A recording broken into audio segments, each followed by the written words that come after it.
Hello. So, stream time, games, Shadowrun, Hong Kong. We ended last session talking to so many people, and there's still more people to talk to before we can officially go on our next run.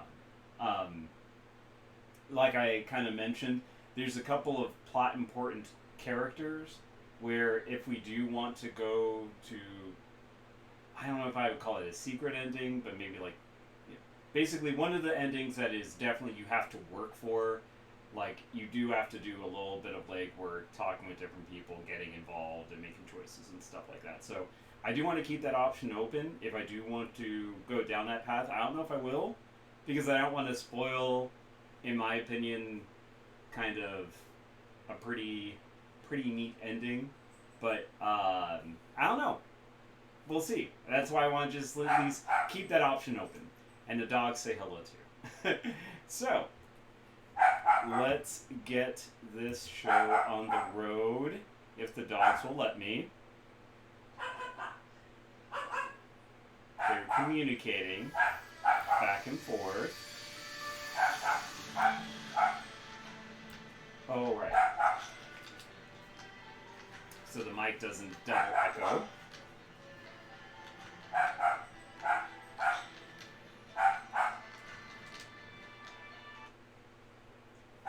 Eventually I'll get used to the whole stream thing. Before I begin though, I do think I'm gonna just double check, or at least I'll let the game start loading. Okay. Because it does take a little bit to load up. Yeah, so I'm gonna check on the dogs and see what got their attention. I'll be right back while this loads.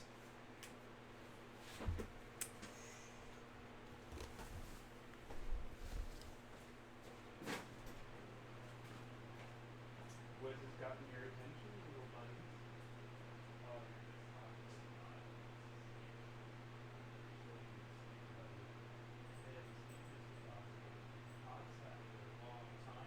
Hong Kong right now.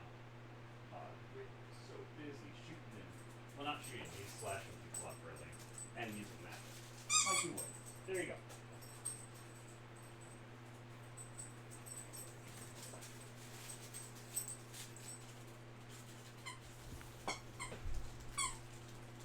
Oh no. Oh no. Wrong toy. Wrong toy. Oh no.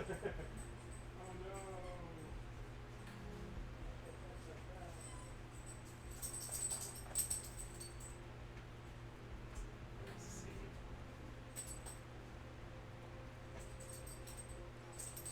Whew. We'll get it. There it is.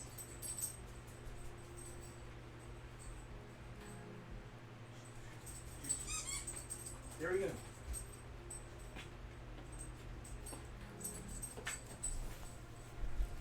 Gotta hide the squeaks. Otherwise he'll be squeaking all day. Alrighty. Chair looks like it's sad. Whoops. Oh yeah. Yeah, that is a sad chair. Sad chair stream. Okay, so we're about to go into this club, the Club 88, and talk with club folks. Alright, Henry Cafe. There's only one way to describe the troll haunting the back of Club 88. Weathered. It's as if the man had been carved from granite and then battered by the crash of waves and salty winds over the course of decades. Welcome to Club 88. No killing, no fighting, no sex. And no fun, I take it. Depends on the sort of fun you're looking for, I guess. If you're looking for guns, speak to my wife. If you're looking for pharmas, speak to my son Callum. And if you're looking for trouble, you'll be seeing my son Frederick. Briefly. And what should I speak to you about? Nothing. I just steer the ship. What? Oh, what? We're getting raided? What is this? I have never had a raid before. Oh no. Alright. Podwick, where are you at? Help. Help me defend them. Bosco. Hunter Kitty. Ah! Hello, hello. Welcome to my stream. Oh gosh. Okay, I'm just gonna. Alright. Welcome to me streaming Shadowrun Hong Kong. I am playing a troll mage swordsman because that's what chat wanted. And if you're not familiar with Shadowrun, you will be pretty soon. Right now I'm in the middle of a lot of dialogue and chatting, so welcome everyone. I hope you enjoy. I'm only doing a voice for our main guy, who is named after one of my dogs, Pod Wick, a la John Wick, but his street name is Slane, and I talk like this because it hurts my throat, and that's great. But anyways, yeah. Oh, shirt, yes, thank you. This is something that my love friend got me because she thinks I am adorable. We actually got twin shirts, but she thinks it's goofy to be twinsies, and I understand that.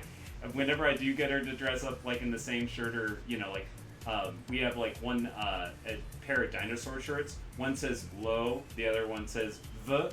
So we put them, we stand together and it's like love, love. Anyways, on to the game. So, there's always a ship. I'll leave you be. Alright, and then Callum. Better groomed than most of his kind, this young troll nonetheless ruins the effort with his own blatant drunkenness. His eyes are red and his expression foggy, but he otherwise appears to be high functioning. Have a drink, friend. Have two. Then maybe something else to chase it, eh? I think you may have drunk it all. And why shouldn't I? It's my right. I'm the Prince of Club 88. Chosen, you might say. Part of the family that owns this place. You're a shrewd one, friend. I am the heir apparent. And my birthright? To peddle chems to every sniffer that passes through our gates. What do you say? Need something to pick you up or bring you down? Let's see what you have. Crap. Alright, cool. Bye!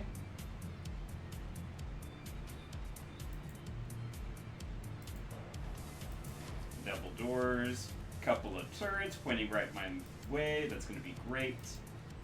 Alright. Ermine, the older troll woman, has a striking Amazonian quality. When she was younger, she must have really turned heads. Like mine. I'm like, As a troll myself, I'm like, oh, hello, how are you?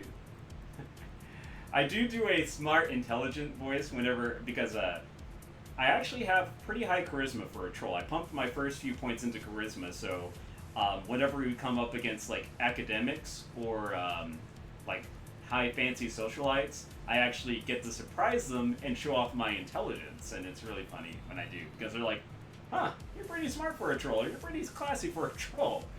Anyways, can I help you? I'm usually beyond helping, but what can you offer? Guns or a swift kick out the door if you mess with me or mine. This is my family's place. Me, my husband, and our two boys. Now, do you have business with me? I have no time for window shoppers. What have you got for sale? Firearms from all over the world, from Ares to Walther and everything in between. You in the market? Let's take a look. I'm not a gunsman. I'll take a look anyways. Crack. Wait. Oh, I thought that was a sword for a second. Crack. What's your outfits? Ooh. Well, I already did get an outfit. Come back anytime. Anything else you need? What can you tell me about Hoy? There's only one thing you need to know. The corporations do not rule Hoy. We're under Kindly Cheng's umbrella, and her Yellow Lotus soldiers protect the docks and maintain the peace. But we're not Triad members, and they don't own us. Hoy is a crossroads, rather, where goods change hands and deals are made. Kindly makes the market, but we, the families, make it happen. Ermine speaks with the pride of a woman who bows politely to great powers, but never prostrates herself before them. Families rebuilt this place when it was left to rot. Strong families, like mine, and we protect our own. Outsiders and corps know that tangling with Hoy is more trouble than we are worth. The Triads know it's better to work with us than against us, and now you know these things as well. You would do well to remember them. Now, are you looking to buy? I'll leave you be. Very well. Was there something else? I said I'll leave you be. Goodbye. Yeah, you can kind of see our outfit right now. Yeah. I took a shamanic monk uh, outfit. So it gives us decent armor, better than the crap we were wearing earlier, but yeah. Alright, so that's that. And then I think we are on. Yeah, so we're finally about to start our story. Like I said, we basically chatted with people for like an hour and a half last stream to kind of do some story elements and stuff. And yeah, I thank you for everyone who was patient enough to kind of bear with me and talking with everyone. So, but we have just a few more people to talk with. Our crew, the most important people. Duncan is our bro, figuratively, I guess, kind of. Anyways, Wu's cabin appears to be the only clean spot on the boat wall. His equipment is laid out on his bedding, grouped by type, arranged just so. He's currently in the process of cleaning his weapon with meticulous care. Well, that's that, I guess. We're runners now. I forgot to ask about benefits. Think we can get medical and dental care? He stops for a moment, stares at the weapon in his hand. Damn, I don't think we took the brochure. We'll have to ask for it next time we have an audience with our Chinese syndicate crime lord. He looks down at the barrel of his gun, blows into it. You look like you want to talk about something. What's the topic? I can't get that dream I had out of my head. You said you had one too, right? Yeah, yours sounded like the nasty one. I don't remember much about mine. I was pretty creeped out by our run into the walled city. Between that and all the drama, I'd be surprised if I didn't have a nightmare. Was the walled city in your dreams? Of course Wall City was in my dreams. It was a nightmare, wasn't it? Gives you a lopsided grin. Was it in your dreams too? Slums start to look like after a while, right? It may look similar, but the walled city felt different, Pod. Thick, heavy, and overrun by, I don't know, wretchedness, I guess. Whatever, it was walled city in my dream, for sure. Do you feel driven from other nightmares that you've had? Takes his time, thinks about his answer a bit before responding. You know how sometimes you'll be mad at a friend in a dream and then wake up and still be mad at him, looking at me because he's still mad at me? Anyways, then you treat him like he did something wrong when you see him? Kind of feels like that to me. Like I dreamed I was swimming towards a bright light, and when I woke up, I was out of breath from the effort. What do you remember about your dream? Just little snatches of things. Walled City was breathing, and it had teeth everywhere. There was a tunnel that was so bright I had to shut my eyes, and Raymond was there. He was either kneeling or lying down, I can't remember which, but he was crying. That's what made me wake up, the sound of my father crying. And also, Raymond was the one who basically raised me and Duncan, my character in Duncan's. Let's talk about something else. Let's talk about being Shadowrunners. What's there to say? I worked my ass out to pull myself out of the gutter and make something of myself. I did what it took to earn my bronze, his badge, because he was a cop. And now I'm a mercenary hiding in the shadows of a foreign country doing dirty jobs that the corps need to keep off the books. It's the reverse of everything I ever wanted. You seem to be taking it pretty damn well, so let me ask you something. You said you had nothing back home, and that's why you were cool with becoming a runner. Was that true?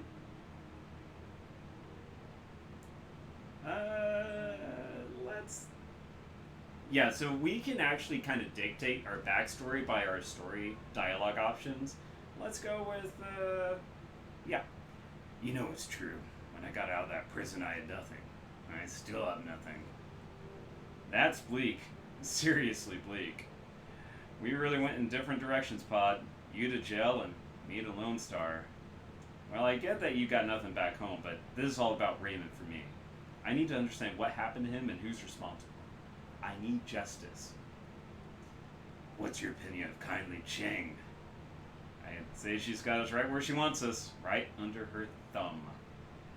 What do you want to talk about specifically?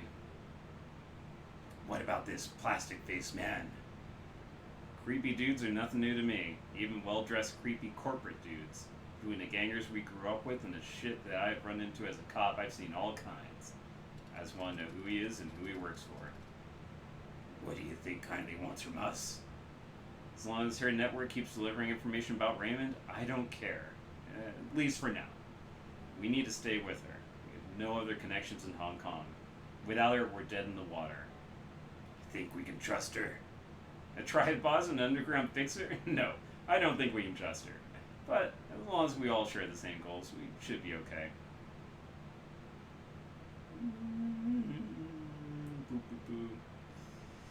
Makes sense. As long as we serve her interests, she doesn't have a reason to screw us over. Exactly, it's simple. She provides jobs, we do jobs. She gets info about Raymond and that plastic-faced man, we figure out what the hell's going on. We figure out what's going on, she doesn't end up in the trunk of a car at the bottom of the river. Everybody wins. We should keep an eye on Strangler Bow. We should keep an eye on everybody, and that guy is definitely no exception. I've seen plenty of cold killers in the Barrens, and plenty more since I joined Lone Star. This guy's the real deal. I'm not even sure he knows what the word remorse even means. You should steer clear of him. Screw that guy. I'm just trying to watch your back, since you don't appear to be doing a very good job of it. Let's talk about something else. Sure, if you want. I want to talk about Raymond. Our dad. Okay, shoot. Did he say anything about me after I left? You know Raymond, Pod. He taught us what he wanted to teach us. Told us that what he wanted us to know. Everything else was met with a wall of good-natured silence. He used to say, "You're the master of the unspoken word, Mr. Wu. Once it is out of your mouth, it is out of your control." So no, after you left, he never said a word about you. Not a word. Why do you think he came to Hong Kong? Well, he's from here, right? Sounds like he had unfinished business that he needed to take care of before... You think he's dying? I don't know. Yeah, me either. Just something to think about. What do you think going on with him? I don't know, Pod. He's clearly obsessed with the walled city and whatever prosperity is. Sounds like a sleepwalker trying to stumble his way through a dream or something. A sleepwalker who hires Shadowrunners. Whatever he was doing, he knew it would be dangerous. Raymond was smart. Smart as hell. We thought he needed runners to take him into that place, he needed them. Okay, let's talk about Gobbin and Isabel. They seem competent considering how young they are, but then again they sound like they've been taking care of themselves since they were pretty young. 3 of us work together well in the walled city. Based on that, I bet the 4 of us would make a solid crew. You trust them? As far as I trust any runner, yeah, it's like Raymond used to say, trust and verify. They haven't given me a reason not to trust them, so until they do, I'll believe what they say and keep my eyes open. Let's talk later. Later's good. I want to do some cardio, work off some steam, then it's rack time for me. You should do the same, Pod. A couple hundred push-ups would do you good. Do you see me right now? I'm almost twice your size. Buddy.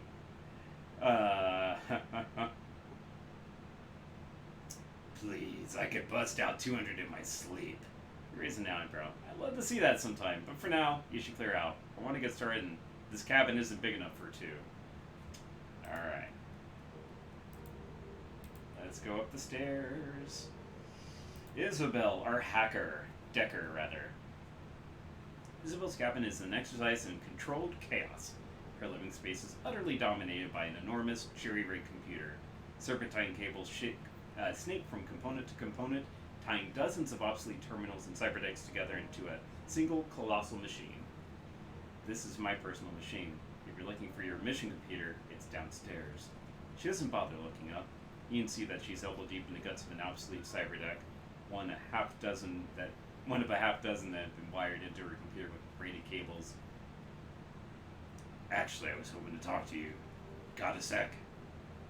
There's a long pause, then she chirps out a response. We're talking now, aren't we? I guess so, yeah. Can I ask you a few questions? She leans in, scrutinizing the innards of the obsolete deck. Go ahead. I'm not stopping you. Have you been having weird dreams recently? Her body goes still. Yes, I think that everybody has. You want to tell me what your dream was about? Not particularly. I don't remember much anyway. I've gotten good at forgetting things related to that place. Slowly, she begins rummaging through the guts of the obsolete cybernetic again. I'm not interested in talking about my dreams, Slane, as I want to work on my computer in peace. That is quite a machine you're working on. Care to tell me about it? She's my pet project. I call her the Octopus. You might be able to guess why. Did you do all this yourself? Mm-hmm. She yanks a fried chip from the deck's motherboard and neatly sets aside and fumbles in a nearby bin for a replacement. I had to make do with whatever I could find as a kid. Taught me a lot about being self-sufficient.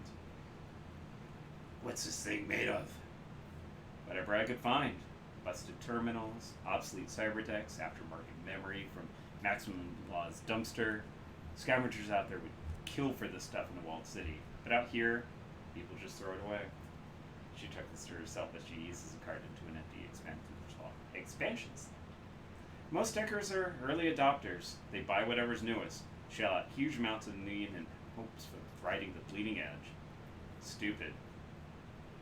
Why? Because I can have 5 of last year's model for a quarter of the price of that whiz new cyberdeck. And after I finish daisy chaining them together, the machine I built will run circles around your hot new deck. Yeah, and you'll need a flatbed truck to carry it. Do we look like we're hurting for space to you? She rummages in the bin to her left and pulls out a stick of solid state memory. It disappears into the deck that she's working on. I've got a whole boat to work with. Your cabin included, if I told Gobbet I needed it. You wouldn't. No, I wouldn't. I could if I wanted to, though. What about your portable gear, your cyberdeck software, that kind of thing? It gets the job done. Might not be top of the line, but I'm comfortable using it in the field. If you should happen to come across any more advanced hardware or software, either on the job or on the discount rack at Law's Techno Palace, I'm not about taking donations, but barring that, I'm fine using what I've got. Your call. Can we talk about the ambush at Victoria Harbor? I'd rather not. I lost friends there. Tucken and I didn't come out of the attack unscathed either. They shot Carter down, same as your friends. Was she your friend? You didn't seem that close. She returns her attention to the octopus, turning her back on you.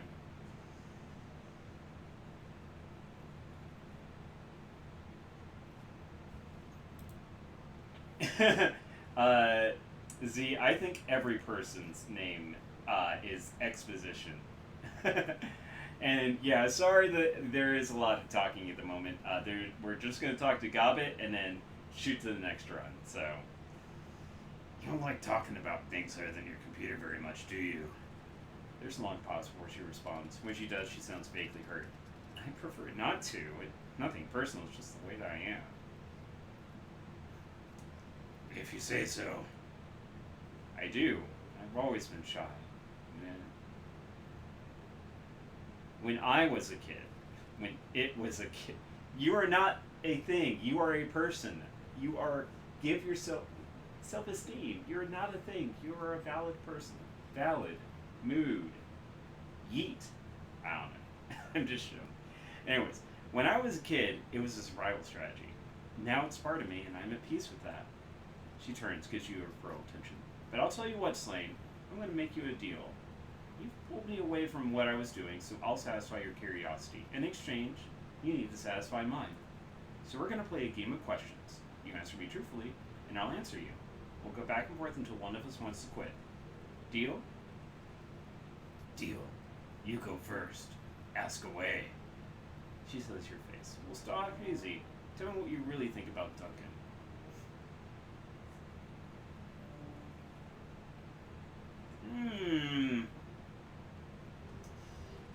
Yeah, I want to keep Duncan as kind of a core part of the team. So you can have 4 people, and I think Duncan's going to be the one I take with me every mission. So as long as I can. But I'm not going to be like too over the moon about him. But he can be a pain in the ass, but he's like a brother to me. Interesting. Her eyes flit to the doorway of Gobbet's cabin. The corner of her mouth tilts upward into a slight smile, and a little familiar. Well, you've answered my question. I guess that makes it your turn. How'd you and Gobbet meet? Her brow furrows, and after a moment she screws her eyes shut. We met as kids in the walled city. My prison was her playground. You okay, Isabel? Of course I'm okay. I'm fine. She sits her gaze to the octopus. I just have a hard time remembering those days. My childhood is kind of a blur. And now we make it my turn. So tell me, what was your connection to Raymond Black?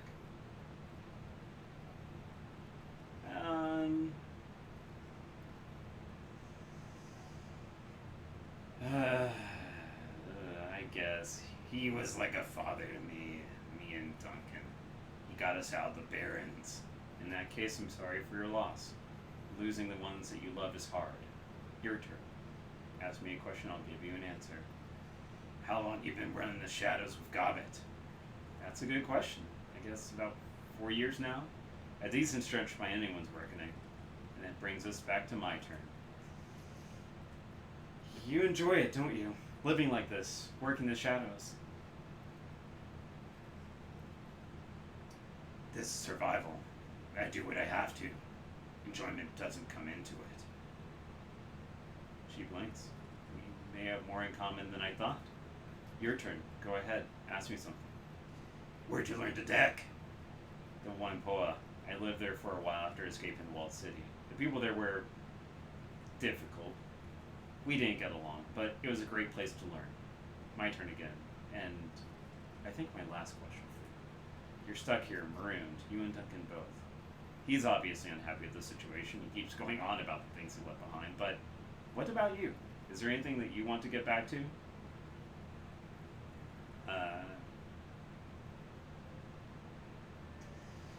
Nothing worth mentioning. Truth be told, I'm enjoying the change of scenery. Nothing? There isn't anything about your old life that you'd miss? I don't know whether to envy you or feel sorry for you. She glances down at the clock on her deck, an antique model with physical hands that looks like it was wrenched out of a submarine. A frown that spreads across her face. Shit, it's even later than I thought, and I've still got a long way to go before the octopus is fixed. She begins to turn away, her attention fixed on the stack of partially disassembled cyberdeck screen in front of her. Aren't you forgetting something? She stops in place, fidgets. You've got a question, go ahead and ask, but be quick about it. I need you to tell me what you can about the walled city. Her voice goes cold. Why? Because Raymond Black wanted to go in there, and somebody destroyed my life to keep him from doing that. Her cheeks flush, just like they did last time. She averts her eyes. No, I'm sorry, but no. Later maybe, but not now. Isabel, please. This is important. Yes, but please excuse me, I have work to do. And that'll be important later, for real. Gobbet, hello. Probably not going to make Gobbet really important to my party, but we'll see. Gobbet's nest is pretty much what you'd expect. Piles of clothes on the ground, and overflowing garbage bins surrounded by stacks of instant noodle packets, and towers of tinned oysters. Avant-garde posters haphazardly thumbtacked to the walls, overlapping in some places and peeling in others. Feels a lot like an art school dorm room. Gobbet reclines in a corner, cradling a bowl of soup in her hands. At her feet, a cast iron pot simmers away on an electric hot plate. The contents are typical Hong Kong comfort food. Chicken-style soya broth, elbow macaroni, tinned ham, and a heaping scoop of egg-flavored mycoprotein. As you wind your way through the piles of dirty laundry, Gobbet slowly lifts her head from her bowl to acknowledge you. Hey, Seattle! She chews in the words along with a mouthful of cheap pasta. The corner of her mouth curls up into a half smile. How's tricks?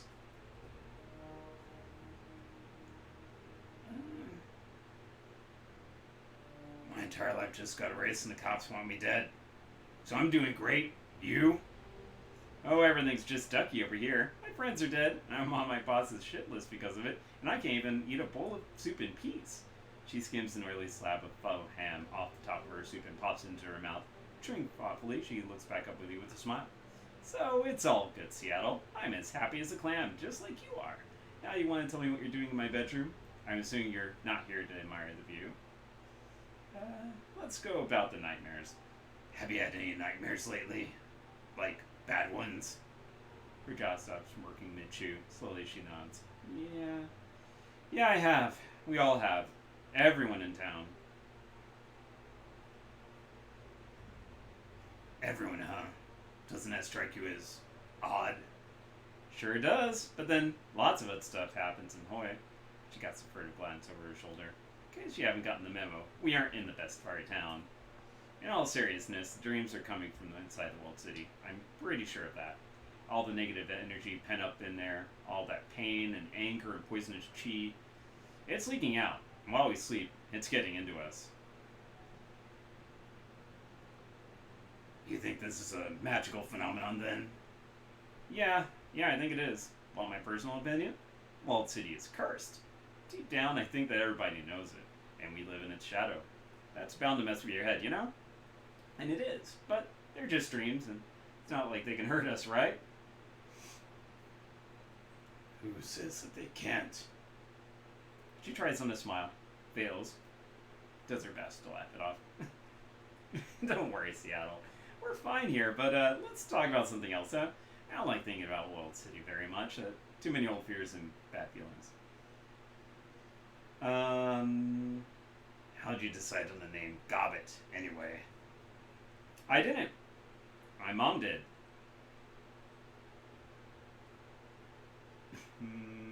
So, Gobbet isn't your given name? Your mother named you after a wad of meat? Yeah, sure. I don't think she knew what it meant. She just thought it sounded pretty. You should get used to that, by the way. People here in Hong Kong like to stand out, and choosing unique names is one of the ways they do it. If you're up to talking about it, I wanted to go over the ambush back in the docks with you. Yeah, I figured you would. That was a hell of a thing, right? I'd go a little further than that. It was a clusterfuck of epic proportions. Yeah, that it was. Nitro and Gutshark were two of the strongest men I've ever known. Quality Shadowrunners, both of them. Watch those two fight through situations that kill anyone and come out on top. And how do they go out? Or, mind scoping the mic like this, so more like that. Bang, bang, dead, dead. No blaze of glory, no final speech, just extinguished. Smashed like spubs. We'd have gone the same way if you hadn't gotten us out of there. She absentmindedly raised her bowl to her shoulder. A rat crawls over the slope of her back and lowers his head to lap at the broth. It was more rat than me. She was the one who grabbed me by the gut and led us to that sewer entrance. All that I did was follow. I'd like to learn more about rats, I guess. I hate shamans, but whatever. What kind of totem is she? She looked thoughtfully at her soup. Clever one. She's got me out of more trouble than I care to mention. Got me into a fair amount of it too, but I can always count on her to leave me out of hot water when I need her to. I'm feeling in my belly, you know? It's sort of a tugging sensation. I've long since learned to follow it. I wasn't aware that totems took such direct control of their shamans. Usually they don't. Me and Rat, we have a sort of special bond. She takes care of me, and I've always done my best to take care of her. Another pair of beady eyes blinks up at you from Gobbet's hip. A second rat scurries up her shoulder to join the first. And to pamper earthly children like these two, meet Madness and Folly. Hi, rats. They say hi. She presses her fingers across the white rat's modded coat. Don't trust Folly. She bites. How'd you come across Madness and Folly? Look outside. I mean, they're rats. Hong Kong isn't experienced at rodents or anything. So you just picked them up off the street? Yep, think of them as rescue vermin. You could probably do the same if you wanted to. It's easy. Just walk into any alleyway in Kowloon after a sundown and stick your hand in the first dumpster or storm drain you come across. Keep fishing around till you find fur. That sounds like a really bad idea. Yeah, in retrospect it might have been. She continues to brush Folly's coat. The creature chirps happily at her touch. Odds are about 50-50 that you'd get your hand screwed off. I'd probably feel bad about that. You seem pretty comfortable with all this. Been wearing the shadows for a while? Long time. Started when I was a kid. You're still a kid, Gobbet. What are you, 19? She rolls her shrugs. Something like that. Your guess is as good as mine.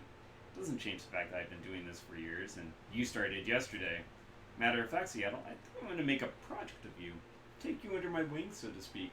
You need a wise mentor. Might as well be me.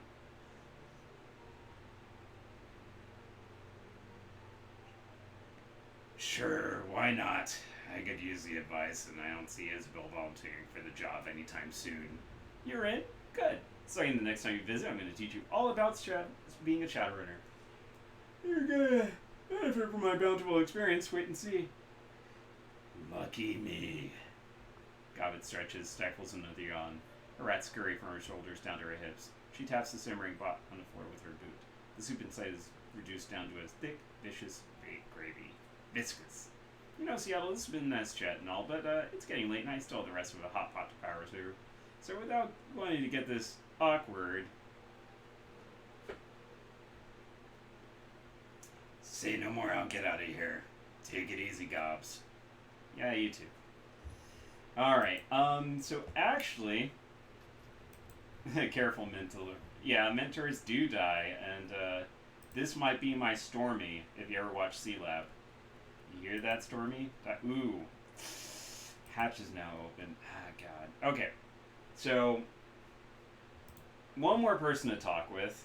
Remember that crazy Russian that was mentioned last stream?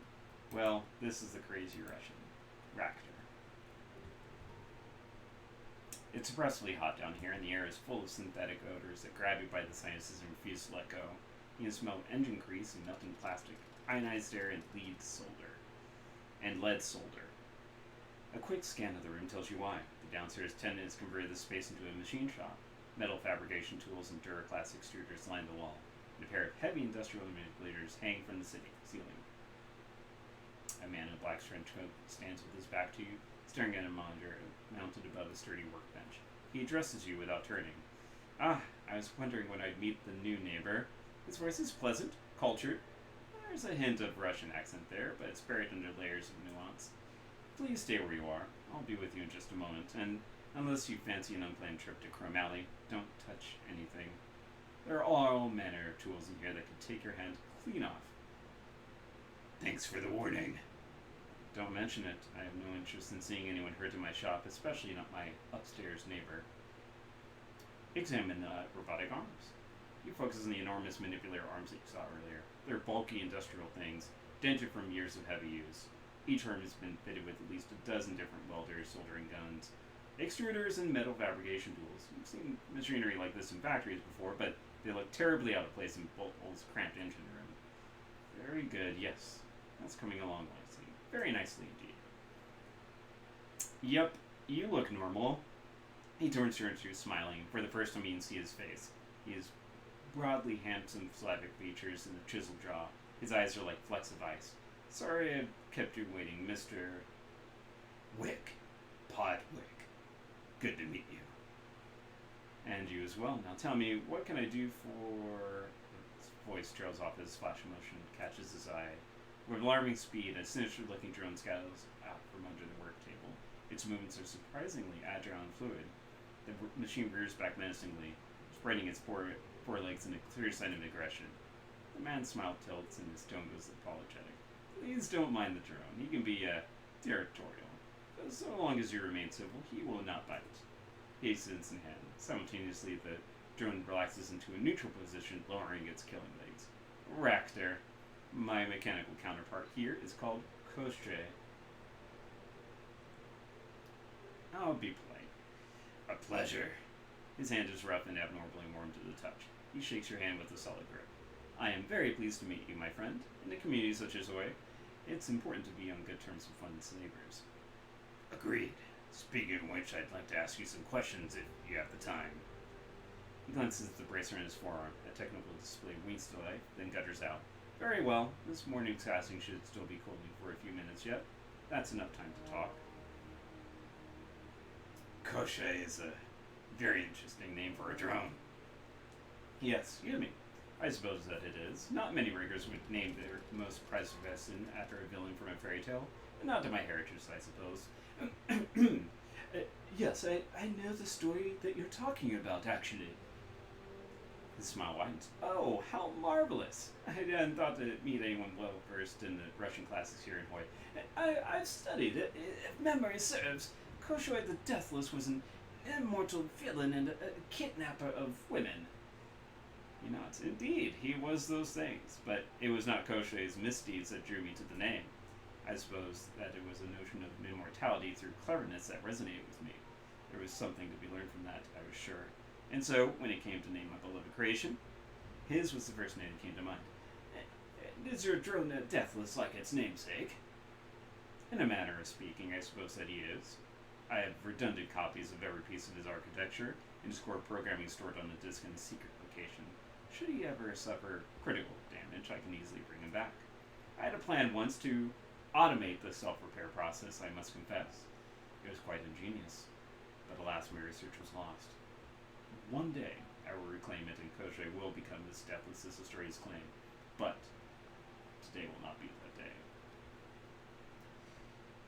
day. Anyways, excuse me, sorry. My throat sometimes accidentally clears up when I talk about the smart stuff. You've got some interesting machinery in here, not the kind that you typically see outside of corporate settings or barking dogs. He smiles.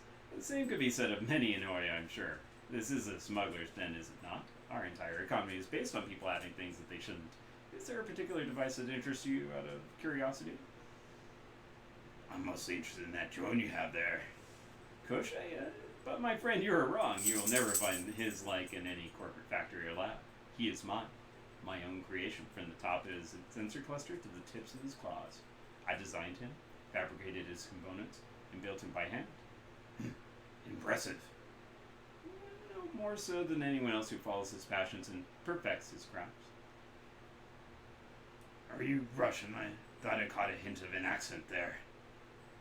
You have a good ear. I'm impressed. Yes, I grew up in Nizhny Novgorod. Nizhny Novgorod. Went to school there. Started my career there in the industrial sector. A fairly common story, I'm sure. But I have also traveled a great deal, and in so doing, I have absorbed a number of other languages and dialects.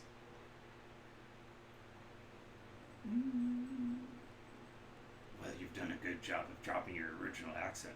Are you trying to distance yourself from the homeland? No, not at all. This is just the way I speak. Would it make you more comfortable if I used the word da more often? Refer to you as comrade, perhaps? It won't hurt. His smile thins. I'm afraid that I will have to disappoint you then. I'm not a caricature or a cartoon. I'm a man who happens to have grown up in the Russian Republic. If you cannot grasp the distinction, then I pity you. But I won't change myself for your sake. You said this morning's casting. What did you mean? Exactly what I said. A casting that I made of a new locomotive assembly for Koshei. Biometric design, as you can see. This one is inspired by the walking legs of a decapod crustacean. The mangrove crab, to be specific. Yeah, it's fascinating. And will this new leg assembly make your drone more effective? That remains to be seen, but there's more to life than combat effectiveness, is there not? Not in Shadowrun. No sirree, Bob. Combat effectiveness is the end-all be-all. Booyah. Anyways, by fabricating new components for Koshei, I unlock options, different ways of being. Even the failures, and there have been many, have value in this context. How did you learn to do all of this? More training and experience than I care to mention. Drone architecture was once my profession, you see. Now it's more of a calling. One that I'm free to pursue now that I've freed myself from the shackles of corporate servitude. You said that you used to work for a corp. Whose payroll were you on? That's something of a sore subject. My departure was involuntary, you see, and I did not part ways with my employer under the best of terms. I'll tell you that I worked for Christian Avicor, but you'll forgive me if I don't want to go into detail. Keeping all this machinery running can't be cheap. How can you afford it? Freelance. At the risk of sounding immodest, I've commodified myself rather well. There are always corporations in need of design consultations. You'd be surprised by how lucrative such work can be. And there is always other work I can turn to in a pinch. You said that you did other work besides consulting. Care to tell me what kind? He pauses. For a second, something flashes in his eye. Koshei lowers its body into a crouch. a rather personal question, don't you say? maybe, but then again, we're having a personal conversation. Indeed, we are. But even in personal conversations, certain topics can be held off limits. Truth be told, I don't feel comfortable discussing my side work with relative strangers, so suffice it to say that my freelance activities often fall on the illicit end of the spectrum. Tell you what, I'm just gonna guess. You're a Shadowrunner, aren't you? He gives you a shallow nod. I dislike the term, but yes, I run the shadows, as it were. What gave me away?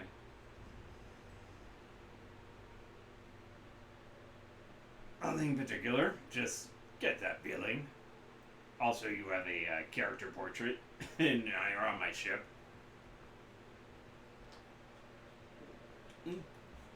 Interesting. Well, your intuition is correct, as I said. I'm going to use mine. You're a Shadowrunner as well, but you're in music profession. Am I correct? Yes, on all counts. Koshie stows forward, its glowing red eyes low to the ground. Light glints off the metal of its armored chassis. Ractor runs a hand over the drone's killing legs, caressing the sculpted metal with his fingertips. I don't mind living in the shadows. I suspect that everyone on this boat does. If we were suited for a more pedestrian line of work, we wouldn't be annoyed. At the risk of sounding immodest, Koshie's aptitude for butchery is quite impressive. He earns me all that I need, and more. Seems like everybody in this rope runs the shadows. Why not pull our resources and work together? Pursed his lips, considering. A compelling offer. I'm doing quite well on my own, but I must admit there are certain jobs for which I am unsuited. Magic eludes me, and I am not a decker. My strength comes from material objects in the real world. Solid things with mass and heft, things I can build and operate. Sadly, a great many of my clients are only interested in teams that display mastery over the intangible. This group of yours, do you have people who can cover those spaces? If so, then perhaps we can help each other out. Yes, we have a shaman and a decker. Both competent at their jobs. Sorry, I was just double checking. In that case, I will accept your offer on a provisional basis. We'll do a few runs together and see how we get on. If our association bears fruit, it will continue. If not, then I will bid you my farewell and go back to working alone. How does that sound? Welcome aboard. Very good, excellent. When you receive a job, you know where to find me. My skills and resources are at your disposal. And with that, I am afraid I must bid you a good day. I still have work to do down here. This leg simply won't clean itself. I'll be in touch. Bye-bye. Alright. So now we can level up Ractor. So plus 1 movement speed or plus 5% accuracy boost. I think Ractor is a way to give him additional accuracy, but movement is always important because it's going to be, I think he's mainly a melee type.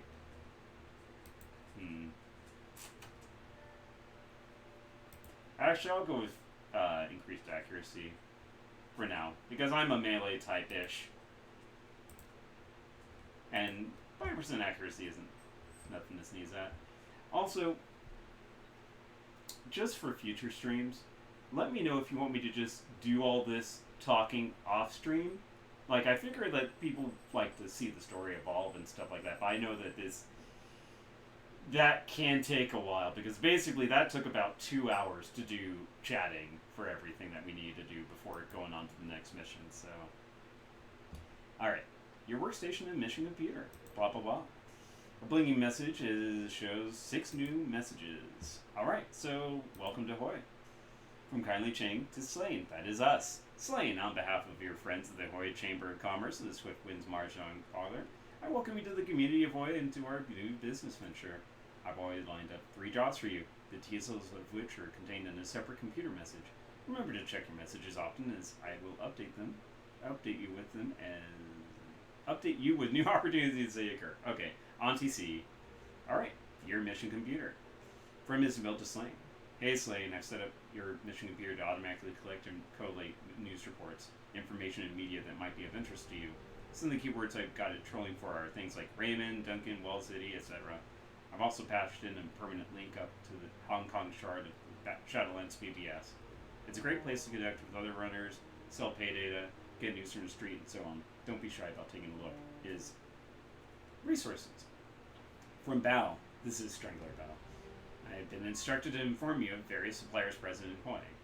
Auntie Cheng has cultivated a commercial district of well-stocked and trustworthy vendors. Whoever you choose to do business with you, you will be in good hands.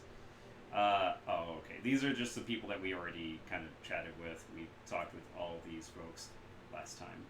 Alright, serial killer. From Kylie Chang to Slane. I've got a problem, Slane, and you're going to help me solve it. I do a lot of business with the Wampoans. If you're not familiar with the term, I'll forgive you. You are an outsider, after all. Wampoans are a tribe of techno-fetishists and deckers who've taken up residence in the Wampoa garden area of Hong Kong. They make and trade high-tech goods to people from all over the world. A lot of new yen passes through their pasty little fingers, and I make a lot of money brokering deals between them and the smugglers here in Hawaii. I've hit a snag, though. Wampoan elders, their council leaders, are being eliminated by a serial killer. Yeah, so you dispatch someone to get to the bottom of it and stop the killings, and they're not taking their goods through my turf until I do so. So you're going to be my proxy, my dear. I don't care how you do it, but I need those murders stopped. The Wampoans here delegate here. Excuse me. Wampoans have delegates here in Hawaii by the name of Maximum Law. Sorry, there's quite a few typos, unfortunately. Have a delegate here in Hawaii. Speak with him if you wish to know about Wampoa. He's got a big mouth, but he knows very little of importance. Don't expect much from that half-empty bottle of vinegar. You get your ass down to Wampoa Garden and talk to the others. Lie, cheat, and steal if you have to, so long as they're convinced that there won't be any more murders. I want my cut back, and I want it soon. Alright, let's, yeah, we'll take a look at everything first before we do runs. Welcome to the Shadows, Slane. I've received a request from an archaeologist named Mr. Drake. He's interested in liberating certain artifacts from beneath the manor house located in Taipo. I've attached a copy of the video message that he sent me. Alright, hello Madam Chang. I've heard that you're a woman that knows how to get things done, especially with regards to things that aren't legal in the strictest sense. That's exactly the kind of help I'm looking for. Recently, a rich investor by the name of Liu Hua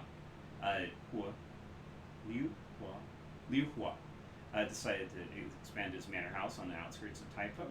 Too much money, not enough space for fancy parties. He had a snag with local government officials, however. They suspected the land his estate was built on to have pre-modern archaeological artifacts buried beneath it, all of them dating from the Song dynasty. Consequently, I was contracted as an archaeologist to oversee the excavations, ensure everything was properly recorded and cataloged. Still had artifacts during the Indiana Jones, yep. Sure enough, when we were only a few days into the excavation, excuse me, we were only a few days into the excavation when we discovered a series of tombs lying beneath the site. The scope of the tombs was far beyond anything Liu or I had expected. Several acres of catacombs at least, and untouched relics throughout. What's more, they are certainly older than the Song dynasty. They may even be from the previous cycle of magic. Before I could make my report to Free Enterprise Zone authorities, however, Liu called in his allies in Tantin Incorporated. Liu sold the entire site to Tantin, who then leased it back to him. Because Tantin is considered to have extraterritoriality, I'll go with that, in Hong Kong, local authorities were powerless to stop Liu from looting the tombs. He immediately began building a museum, if you can call it that, atop the site. He had the gall to call his museum the Emperor's Tomb. Can you believe that? Odds there being an actual emperor grade there are basically nil, but he doesn't care. Anything to sell tickets. Liu's continued his excavations, using Tantin contractors to expand the dig. What you didn't know, so I bugged his calmly before he fired me. Based on what I've heard, something strange is going on in the lower levels. Workers have been disappearing only to be found dead several days later. Whatever's going down there is too dangerous to be left in loose hands. Liu must have found my data line tab, though. I stopped receiving any information 3 days ago. The last thing I've heard him talking about were a pair of ancient texts that the workers had discovered. Then he issued an order that further excavation should be halted till he can secure the subterranean areas. I'm betting those texts are the cause of whatever's killing the workers. Tomb raiding dungeon crawl Shadowrun. Yeah. I have quite a bit of experience with these kinds of dangerous excavations, but an operation of this scale is beyond me.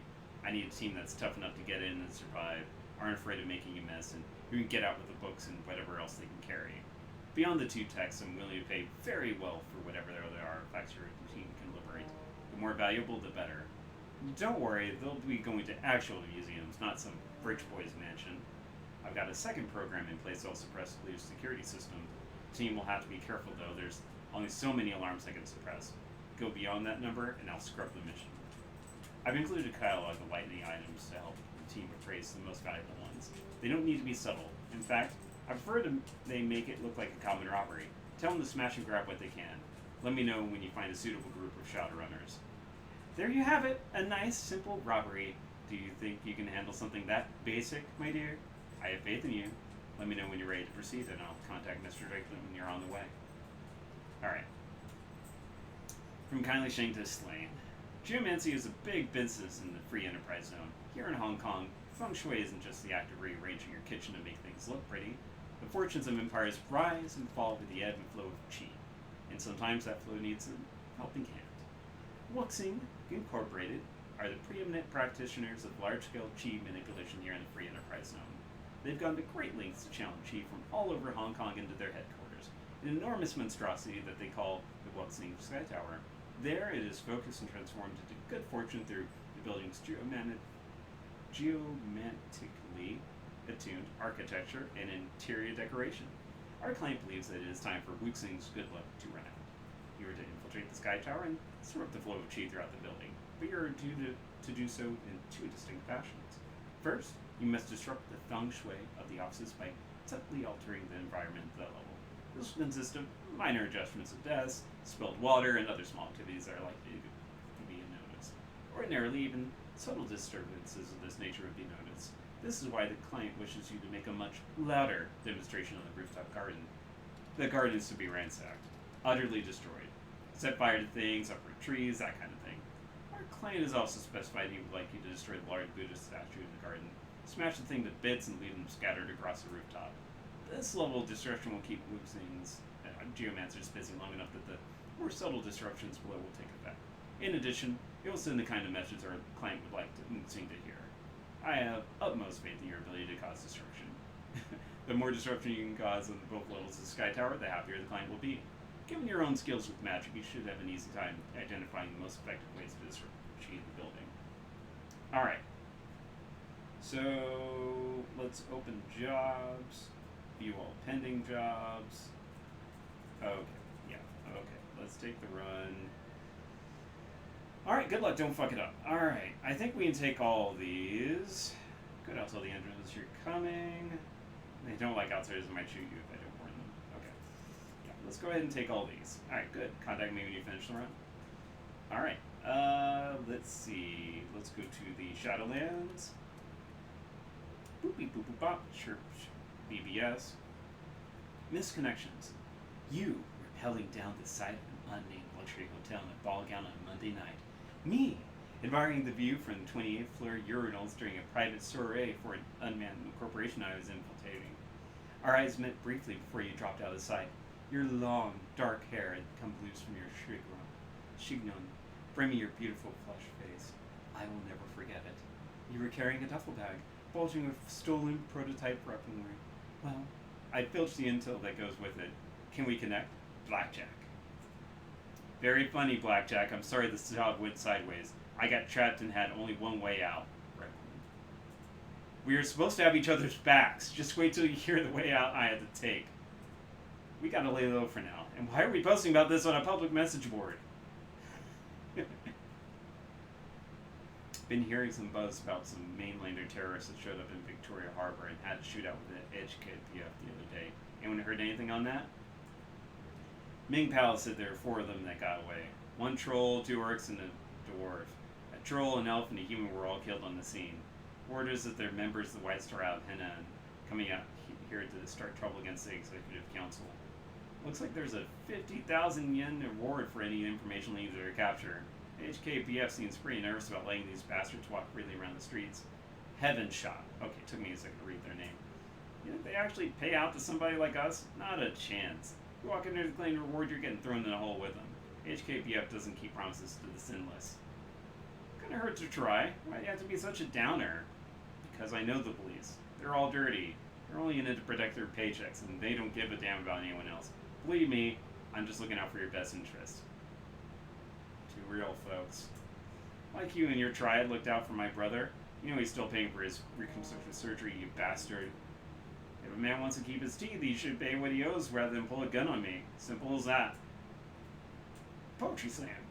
Ladies and gentlemen, poets and shadowrunners, welcome to the first annual Shadowland Poetry Slam. There's no rules and there are no prizes, except bragging rights. Excuse me. And with no further ado, let the versification begin.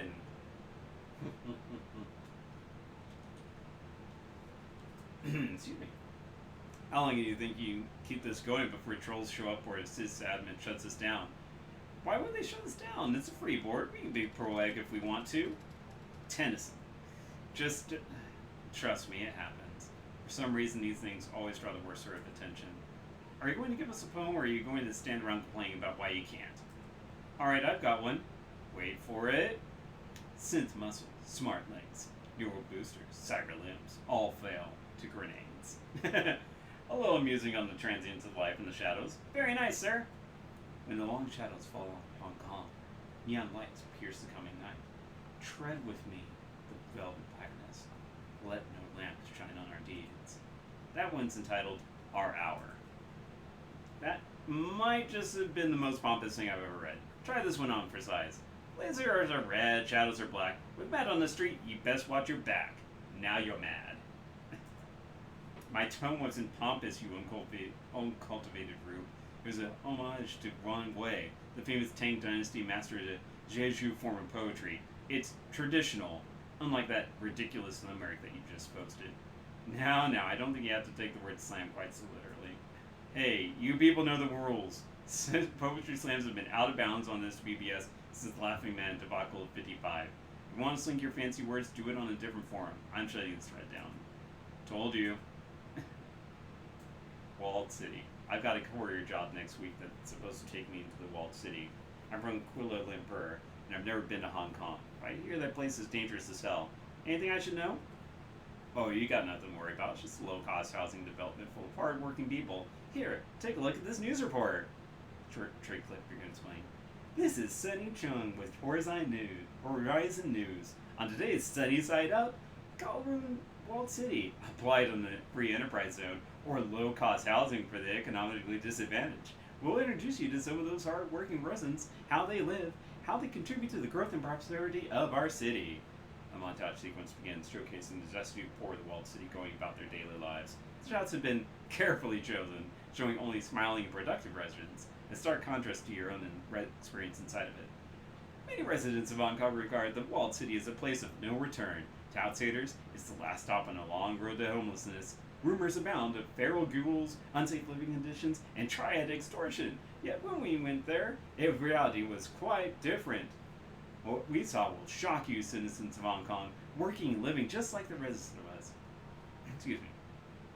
What we saw will shock you, citizens of Hong Kong, just working and living just like the rest of us. Their apartments are smaller, their shops more modest, but the people who live there wouldn't be out of place anywhere in the FEZ.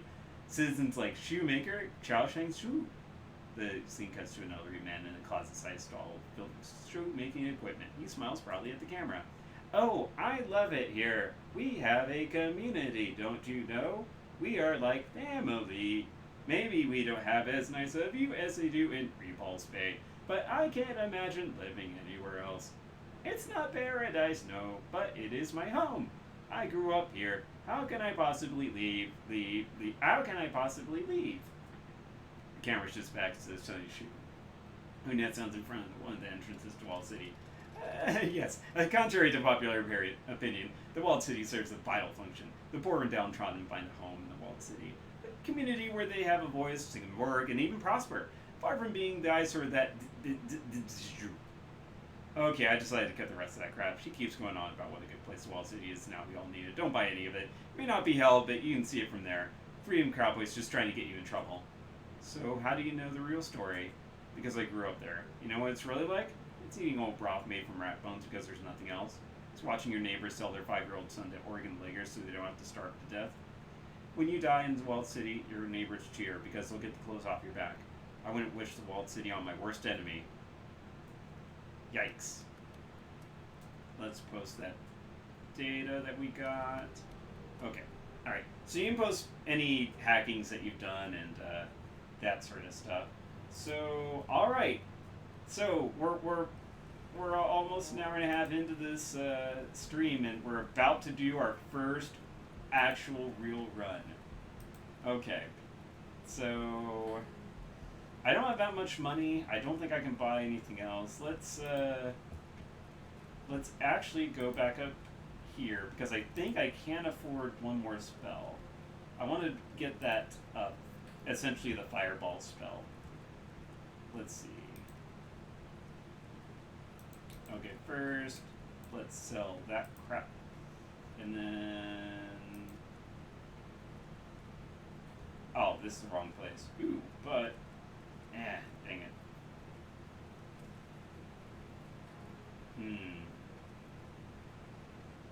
Let's see. Actually, getting natural magic resistance isn't bad. Oh, hey, thank you for the cheer. A good cheer to you, Zilash. I have, I know that I have a friend who's been working on some emotes. I sent them some pictures to kind of turn into like little like 8-bit things. They look amazing. Okay, so whenever I do get like officialized as a Twitch affiliate, I can't wait for you all to kind of see them. They're going to be really good. Anyways, so I have no more Chia, or sorry, can't Karma, because I would love to get. Let's see. So it will cost 3 to get to magic resistance. Yeah. Let's see. So, okay. Is there anything else in key casting? Oh yeah, this was the outfit I was thinking about. Street Monk. That's okay. Yeah, but that's medium cover to all magic spells, maybe. But yeah, I'm sorry. The actual magic shop for me, since I am a magician, not a physical adept, which would make so much more sense as for my build. But again, we're going weird. All right, Crafty, show me what you got. Yeah, I think it's Mana Ball's the way to go. Let's see. Or, no, I think, oh, it does cost 2 AP, though. I don't like that.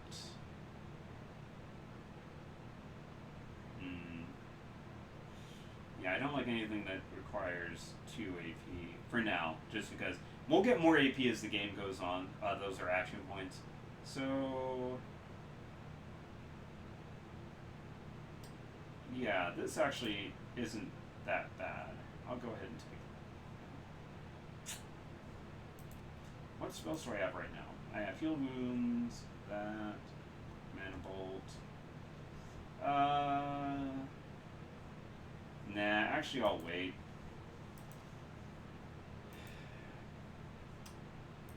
Yeah. I could buy that, but I just kind of feel a little nervous about doing so right now. Just, I do need to save up some money. Because every time that we finish a run, we do unlock a little bit better gear. So, alrighty. Let's go in. Sorry, I'm just double checking something. Okay.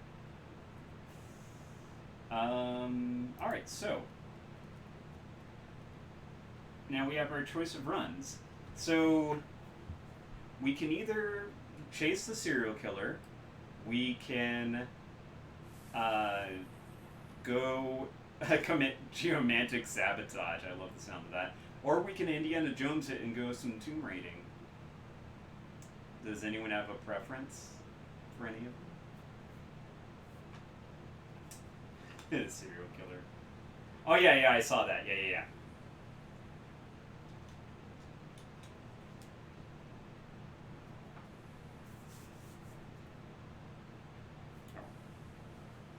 something has been buzzing my pocket for like 20 bazillion times.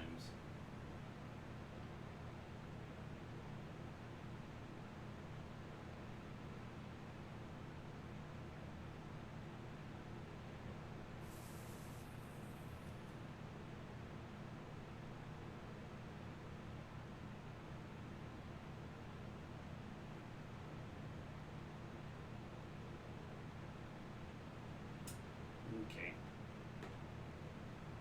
Let's go. Okay. I actually think the serial killer, it's a little.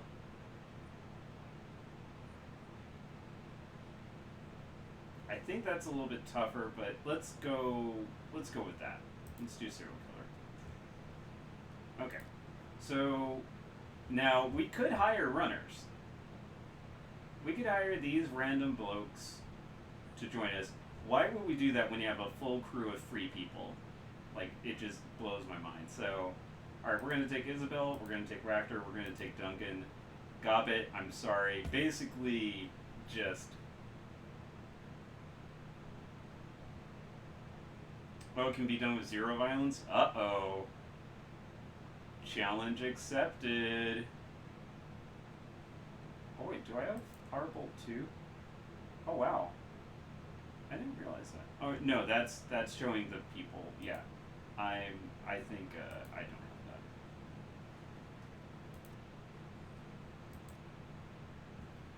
have that. Okay.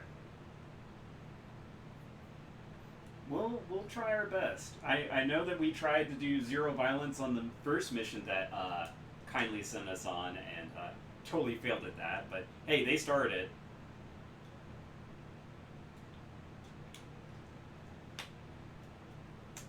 Outsider.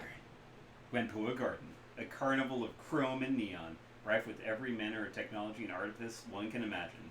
The entire area has the feel of a night market, save that chips are sold in lieu of steam buns, and vendors hawk the latest drones rather than folk art.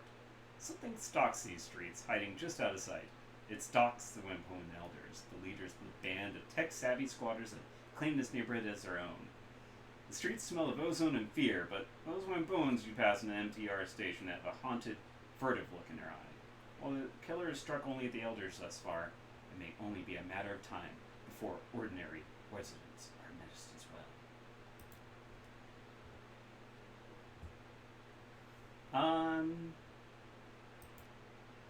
Yeah, I only have Powerbolt 1. Okay. Let's see. Alright, everyone has some more medkits than me, and it's usually best to use your people's stuff, or I forget. I know in Dragonfall they got their stuff back at the end of every run. Did they get their stuff back at the end of this? I forget. And was your dwarf mage as fast talking as my troll? You'll see in a second. I'll pull up the stats in a second. The streets of Wempoon Garden are slick with rain, glittering under the neon glow of myriad signs and holographic displays. The sky reflects the same glow, painting the white apartments blocks the sickly orange of sodium streetlights. Excuse me. The smell of grilling meat mingles with other rarer scents. Ozone, engine oil, and high-tech fabrication facilities. Despite the hour, there are plenty of people out and about. You can hear the calls of street vendors and touts urging people into their stores. Isabel wrinkles her nose, scowling darkly. She wraps her arms tightly around her chest, staring off into the distance. Is there a word for feeling nostalgic for a place you can't wait to leave again? I don't miss this place, but I miss the feelings I had when I lived here. Suedade, maybe? Isabel shakes her head. No, that's not it. It's close, but... This place seemed like heaven after the walled city. Like the whole world had unfurled in front of me, and anywhere I turned was the promise of a good life. Turned out this place was just as crappy as everywhere else. Everyone was still in it for themselves. If my own life in the Barrens taught me anything, it's that if you can find people worth sticking with, they'll save your life. You live for each other, watch each other's backs. It's about as deep as it gets for me. Perhaps then that is enough, and if it works for you, good. Isabel turns towards you and points down the street to your left. We're looking for the Wimpoan elders. They're going to be in the Wimpo itself. That's the big ship down the street. That's the mall shaped like a boat, right? That's the one. Somebody thought it would be clever to make a uniquely shaped mall. Alright. Let's see. I have a charisma of 4. So that's about as fast talking as this dwarf is going to get. Whoops, sorry.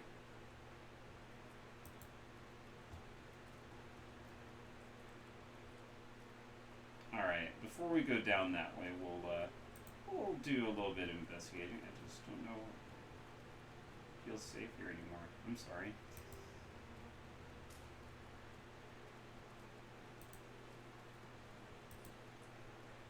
Better find someplace indoors to sleep, John. The streets are dangerous lately. Hey, you don't have to say that right when I'm walking by. Jeez. God.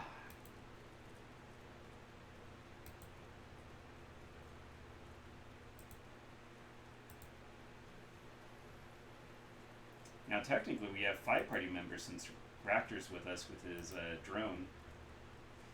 Oh, gosh. I remember this mission now. It took me a second. Why am I doing this one first? He's not just dead, he's been all cut up. Others don't want anyone to go inside without their permission. Must be pretty bad in there. Oh, jeez. Oh! What is this nonsense? Charlie Pura. I think it, David or Geekette, if either of you are still here and can mod that. Alright, we are in Wimpoa. Before we talk with them, let's do a little bit of skirting. We are a side quester after all. We're not. I guess there's nothing here. Elder Neem. This orc woman is festooned with small circuits, tiny tread screens, and speakers. The tread screens display snippets of tread broadcast from every corner of the world. The tiny speakers play counterpoint with a searchers of voices speaking. Okay, I did actually know Punjabi once upon a time, back when I worked at Farmers. A little bit. Her expressions are haggard, and she fidgets with her fingers as you approach. Welcome to Wimpoa, my friend. I am an Elder Ni, and these are Elders Tang and Ip. Thank you so much for answering our request for help. We had nowhere else to turn. As long as you pay, I can help. And her Tang skin, glowing tattoos writhe and change shape. Tigers become cranes and move to dragons. We're under threat. One by one, we elders are being hunted by some monster. As you may have noticed when you arrived, there's been another killing just tonight. It crosses solid chrome arms. Holographic readouts dance constantly over their surface, displaying diagnostic information about their state. Operating temperature, servo pressure, and a variety of other minutiae. He looks past you towards Isabel. The prodigal daughter returned once more. I didn't expect to see you back aboard Wimpoa in my lifetime, Isabel. When you disappeared, Elder Yutunde was very put out. Yeah, you have a fancy mod view. Can you delete the message and ban that bot, basically? I'm glad you're still alive. When you chose to walk your own path, I was disappointed, but I still understood why you had to leave.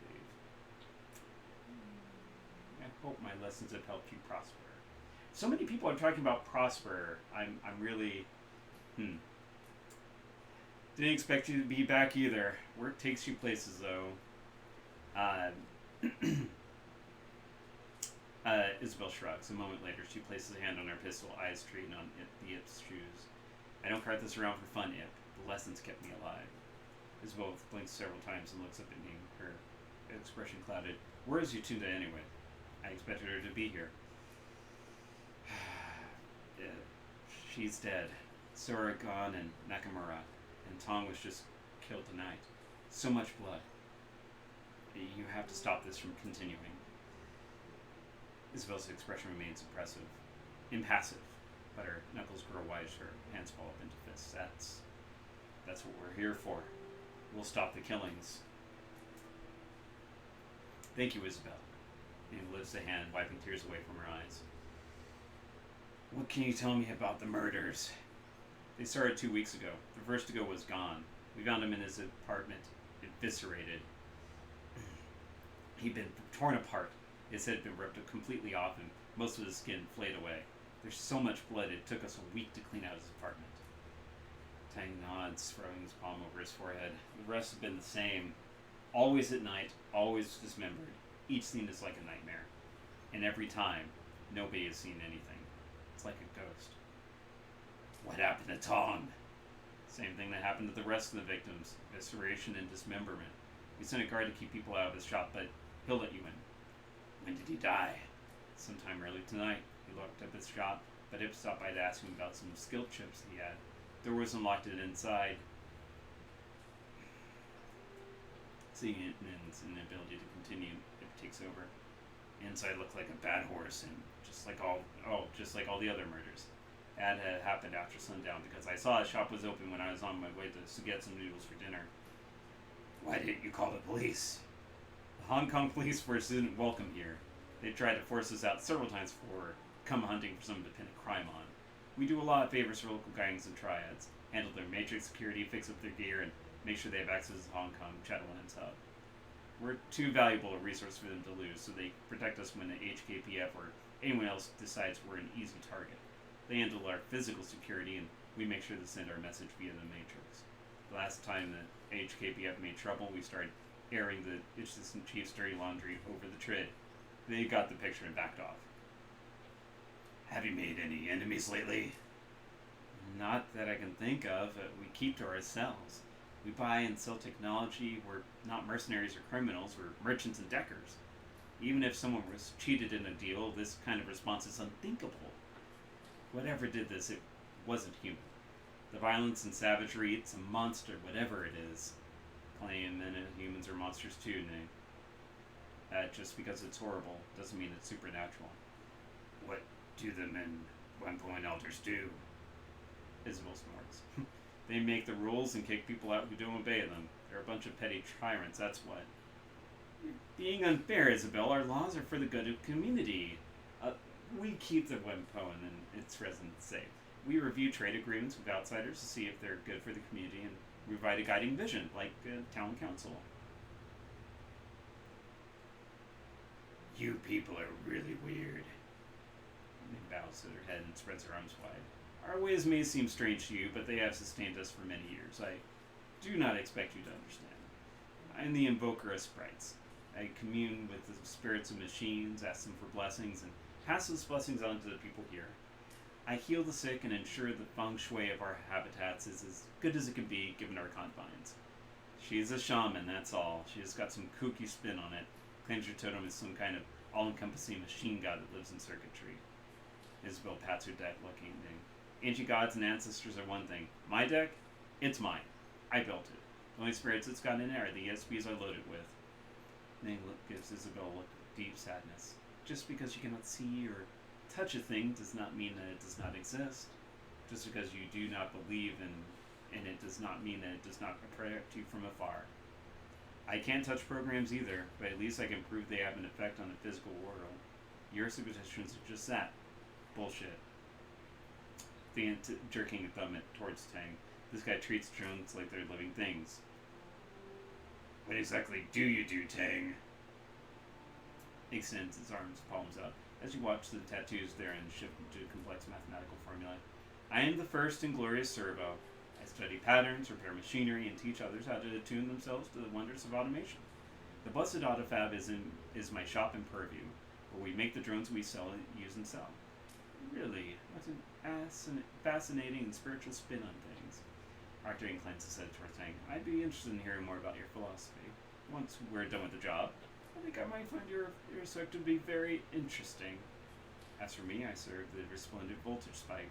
Ip smiles crookedly. That means I shoot people who try to screw with us. It's a fancy title for head of security. That's all for now. may be wise to ask the residents around Beauregard if they've seen or heard anything after they've gone to Tong's sensory carnival. They may have heard or seen things that we have not. Good to know.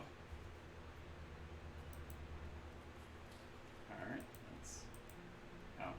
Is there anything new in here? I don't think so. Okay, I think we just gotta go upstairs now.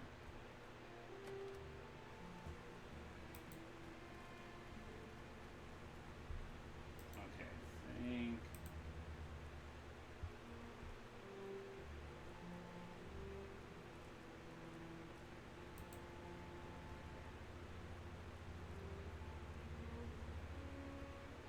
Okay. Yeah, that was me. Alright, anyways. Yeah, it's right-clicking, and then it should have some options like banning. But I don't know how to do it if it's on mobile, so... And I usually watch Twitch streams on mobile. I would have no idea how to do something like that. Anyways. Tong Sensory Carnival! Ba-ba-da-ba!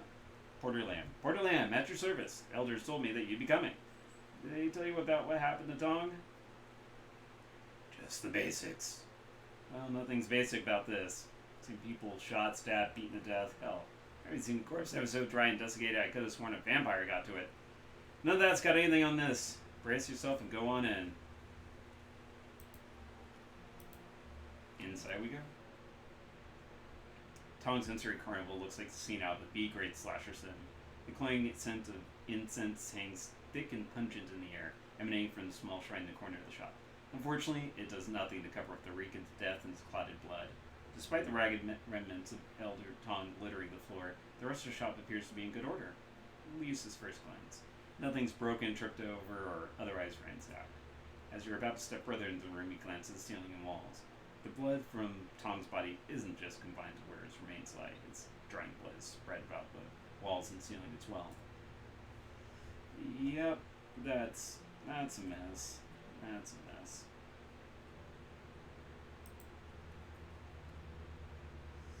Tong's body is a ruined mess. The destroyed ruin of his face is barely recognizable, and what is left of his body would best be described as savage. All of his limbs have been torn off, and a pile of flayed skin lies next to remnants of the Red-Bowen Elder. The Wampone's clothing has all but been reduced to rags and tissue by cuts and tears apparently sustained during the flaying. At this point, the only thing holding what's left of his body into a semblance of human form is the hair-thin fiber optics of his cyberware. Isabel's face twists into a disgusted grimace, and she turns to look away. Looks like someone dropped him into an industrial meat grinder almost, so that they brought the grinder with them. Who the hell kills like this? Someone with a highly evolved need for ritual murder, I suspect. This manner of pathology is not seen in insane individuals. Ractor gestures at the body impassively. Look, parts of him are missing. Curious. Yeah, let's do my thing. Taking a deep breath, you allow your senses to expand into astral space. The colors of the room bleed away, replaced with the vibrant lights and the emotion of the spirit world. Surprisingly, no emotions of fear or anger pervade the room. Excuse me. The abiding emotion the room is steeped in is one of perfunctory satisfaction, as if someone had accomplished an important task. It would seem that likely that Tong was surprised. If he was not, you would be certain that you would feel the lingering fear within the room.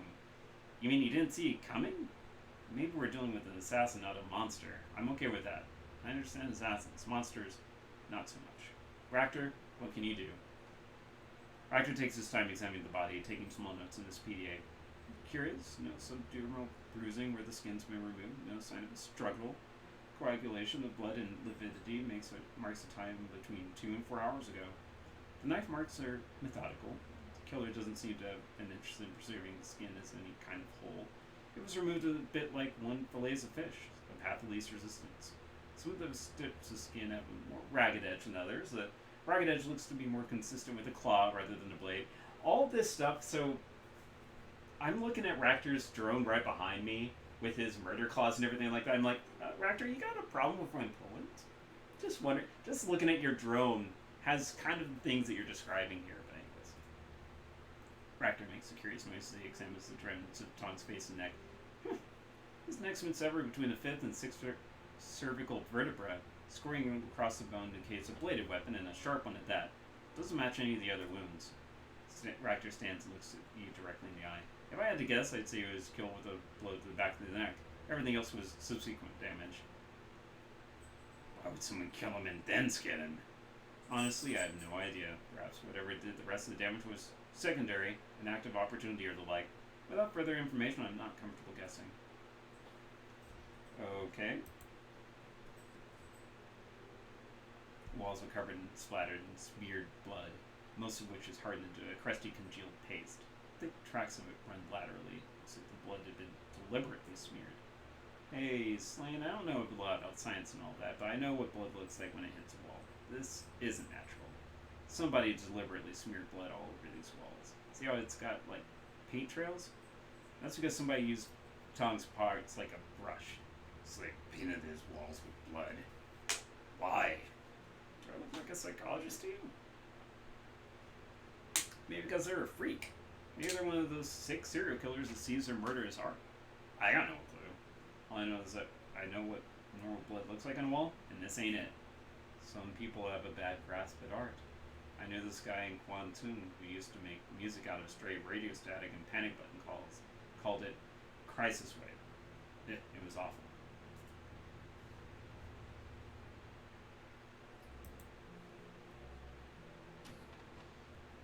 Alright. Into this room. Let's see. Desk safe. Tom's desk drawers are open and the safe built into one side has been opened. There's no sign of tampering and the green light next to the word unlocked is blinking. Whoever opened the safe did with a key fob. Inside are several blank credit sticks but no sign of any money on them. One Poland elder with no money in his safe? My ass.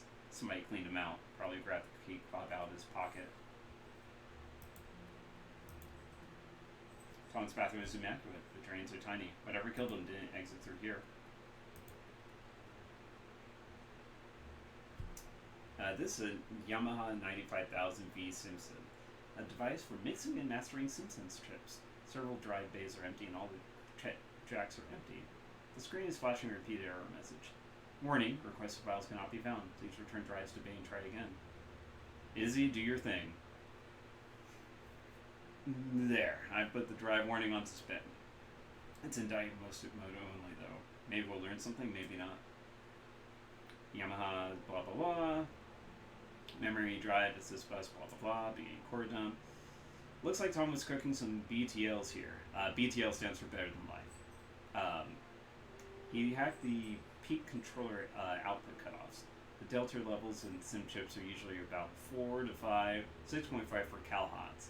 His delta peaks were pushing 12. That's brain burning territory, Slane. And all the drives and chips those BTLs are stored on are missing. I never liked Tong. It wasn't because he was a bad guy, I just didn't like any of the elders. But if he was cooking chips at Delta 12, maybe he burned somebody he shouldn't have. Maybe they flipped their lid and came after him, or a relative did. The meta-human brain can't handle this kind of output. It'll shut down after a few of these. Alright.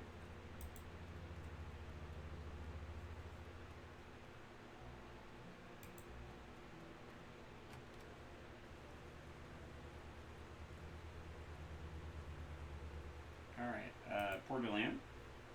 Hey there, need something? Looks like somebody went through Tong's thing. Has anyone else been inside? Not since I've been here, but before it found him, could have been anybody really. It had a key to this place, but locks full of crap. Anybody half decent at cracking mag locks could have gotten inside. What's missing? His BTLs, hard drives, and cred sticks. Sounds like the killer looted this place to me. All this talk of monsters. Yeah, sure, there are scary things that go bump in the night, but most of the scary bumps I hear are from handguns and gangers. What do you do around here, Porter? Yeah, it's a catch-all category, I guess. I work for Elder It. It's a bit like being a deputy. I make sure people don't break the rules. Protect people who need protecting. Mostly I just do whatever it asks me to. It's a very quiet job most days. Today is not one of those days. I also handle a lot of maintenance. I don't actually do the repairs, but I got most of the keys. It makes it easy to ensure only authorized people get into sensitive places. Electricity goes down, I look in the electrician who fixes wiring. Toilets clog, I let in the drone guy who puts it back up. See you later. Alright, so now we're gonna go talking with folks. Zippy! Hey stranger, nice to see ya. Zippy Toe Dag at your service. How you liking Wamboa Garden? awfully friendly. You don't even know me. You never met before this, but I know exactly who you are. You're my replacement. The elders had me out to see what was left of Elder Gan and Elder Nakamura after they got ripped apart, but I didn't want to dig any deeper. Yeah, so since I don't know you and I can smell Shadowrun a mile away, you got to be the outsider that has to stop the killings, right? Show off. Yeah, you're right. See, I have good eyes. A lot of good eyes, actually. If you're in the market for replacements, only slightly used, and they come from certified donors, I swear. Oh, man, I kill myself. That was awful. I know, I always wanted to be a stand-up comedian, but all my jokes are terrible. So if you're not a comedian, what are you? I'm one of the only trained surgeons around here. Keep the other when Bowen's healthy. Gotta practice down the road. Flying Chen's a pretty good cyber doc, but he's basically an implant specialist, and that's it. You don't seem much of a doctor to me. I did my residency back in the UCAS. Could have become a real MD too if things hadn't gone south for unrelated reasons. I also deck a little, but I'm better at slicing skin than I see. Mopo Garden seemed like a good fit for me. So is it fairly peaceful around here? For the most part, other than these killings, we don't have much in the way of problems. We do information security for the Triads, and that makes us fairly impervious to anyone who wants to start trouble. Anyone who starts something, we hit them in the Matrix, while our Triad friends hit them in meat space. Some small-time gangs have tried pushing in here before, but they backed off when they figured out they weren't just picking a fight with Tang in disguise, but both the Red Dragon and the Yellow Lotus. They got the message real quick, was left them anyways. Let me ask you about one poet card. Sure thing, what do you want to know? Murders? There's Sharphead taking a breath as if he shakes his head. Pretty gruesome business. Can't die from a broken neck, like someone wrenched it around and his arms and legs were cut off. Some skin flayed away too. Nakamura had his throat ripped out by someone with pretty sharp teeth. First I thought it was a devil rat, but the teeth marks were all from something with a humanoid jaw.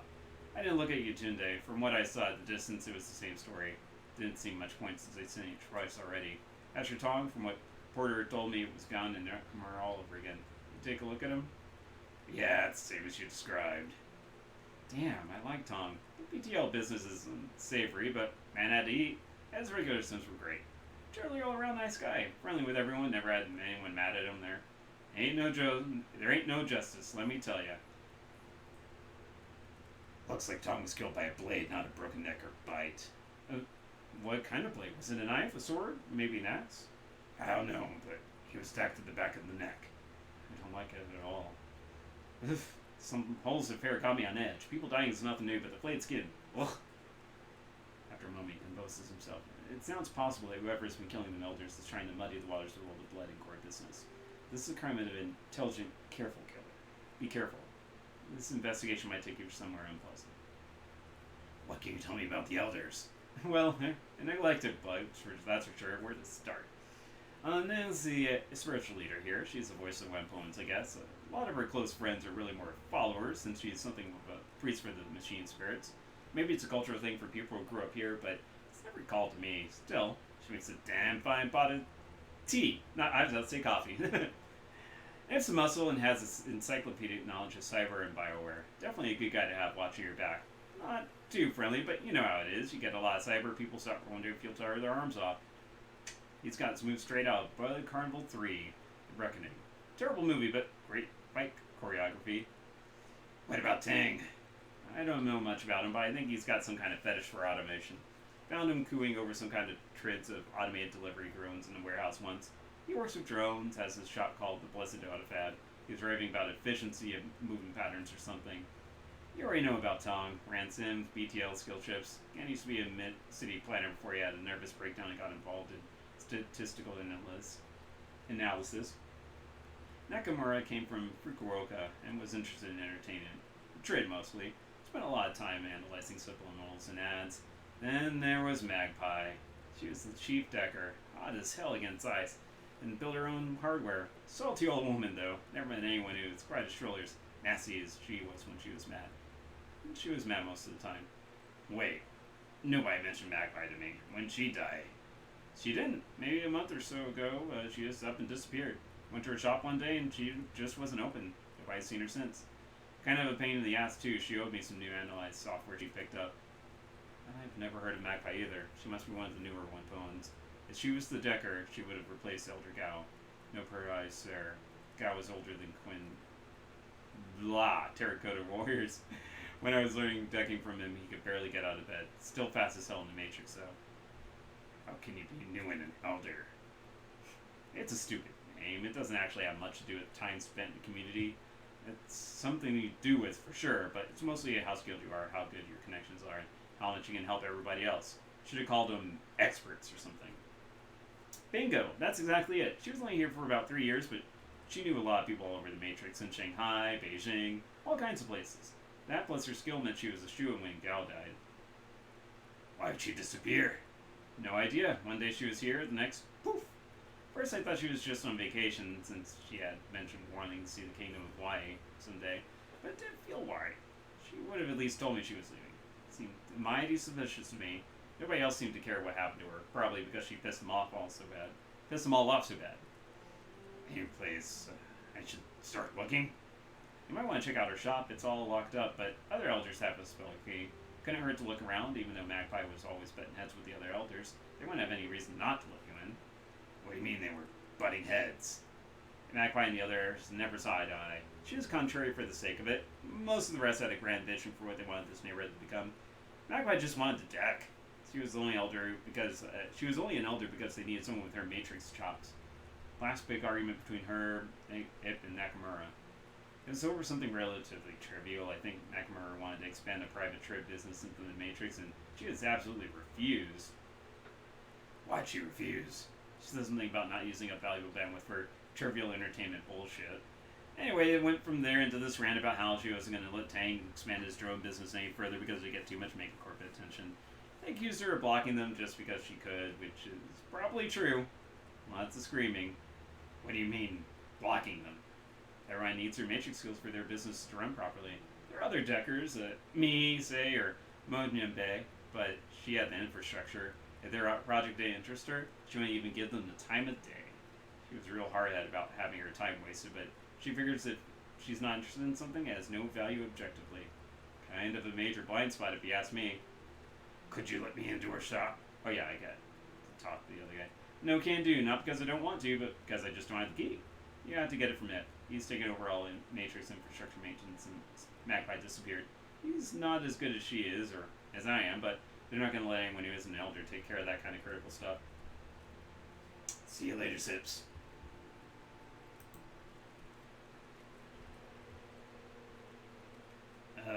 Border, what can you tell me about Magpie? That she was a bitch? That I've never met anyone as deliberately contrary as her? There's not much to say. Nobody wanted to hang out with Magpie. Even though she was the newest elder, she acted high and mighty around everyone.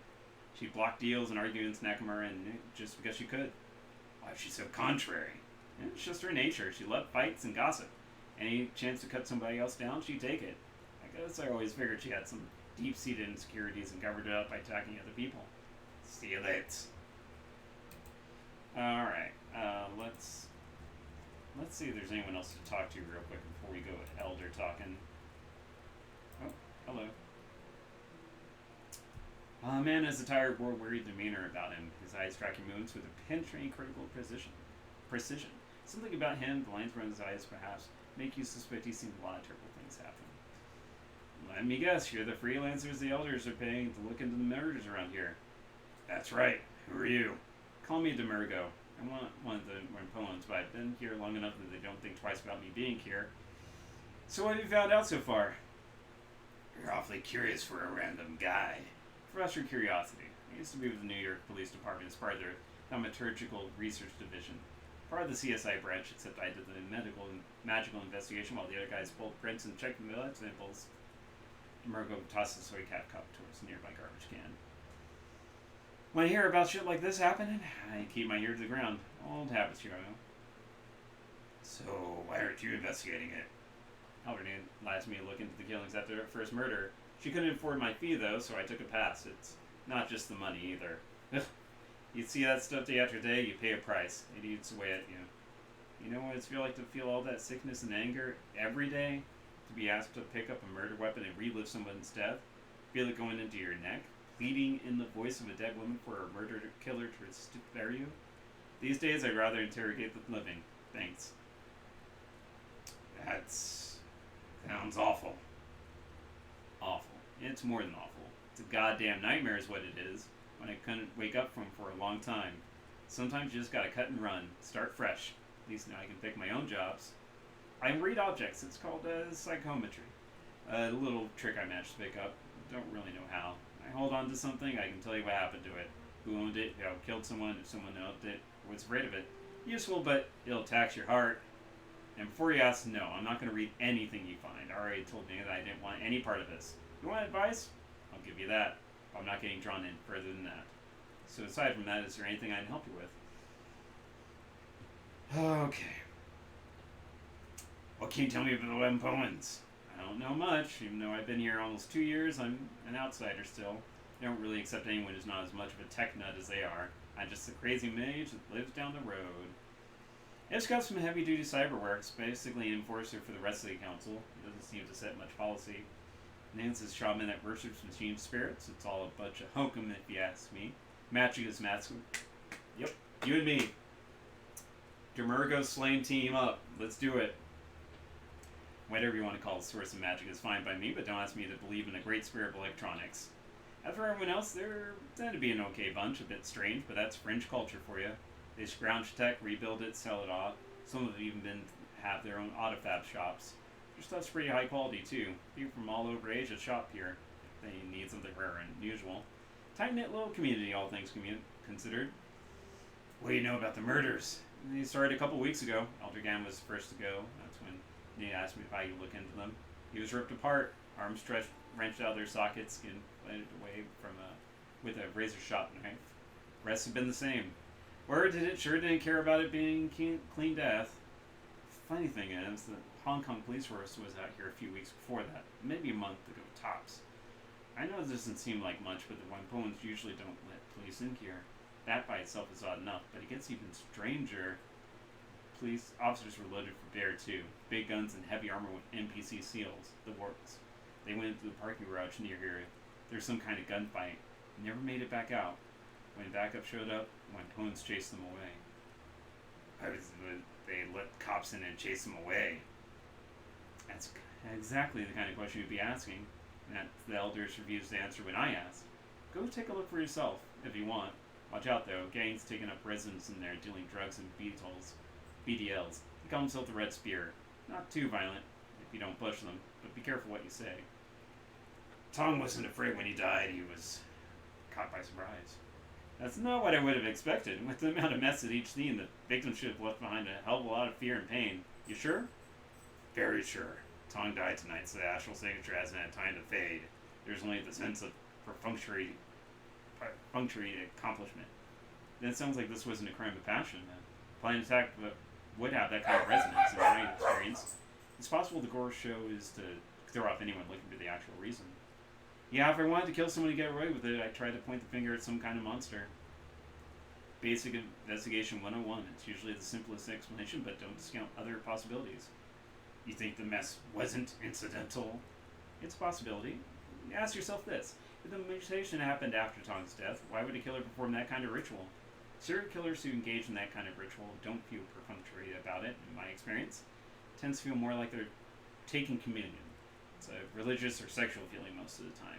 If this didn't feel that way, then I don't think the killer is actually pathological. Tong was killed by a bladed weapon, a single strike to the base of the neck. That's a precision attack. Most knife fights end up a lot of solid cuts and blood over the victim and killer alike. If Tong was killed by a single strike, he definitely wouldn't have seen it coming. You bet your last Nuyen, whoever killed him is highly skilled with a blade. That says to me that the attack is either a professional hitman or a practiced serial killer. Could be both, too. Assassins don't tend to be the most empathetic people. Was the attack a thrust or a cut? It was a slash. Why? The wound was a thrust. Your attacker was using a knife of some kind. Anything over about 10 inches would be pretty hard to thrust at that kind of angle. Next to eye for a longer blade. If it's a slash, look at a sword or a cleaver attack. Both those kinds are popular with the triads. They make an awful mess and send a message that they're not to be trifled with. See you later. Okay, let's see. We got the parking garage there now that we can go into. Kaida, what's up? This dumb-looking man is busily hawking a variety of grilled spherical treats of various sizes. Some of them are sold individually, some are skewered as sticks. Excuse me. And just you and some dango, takoyaki, maybe a nice nikomon. That's a work bun with a Japanese twist.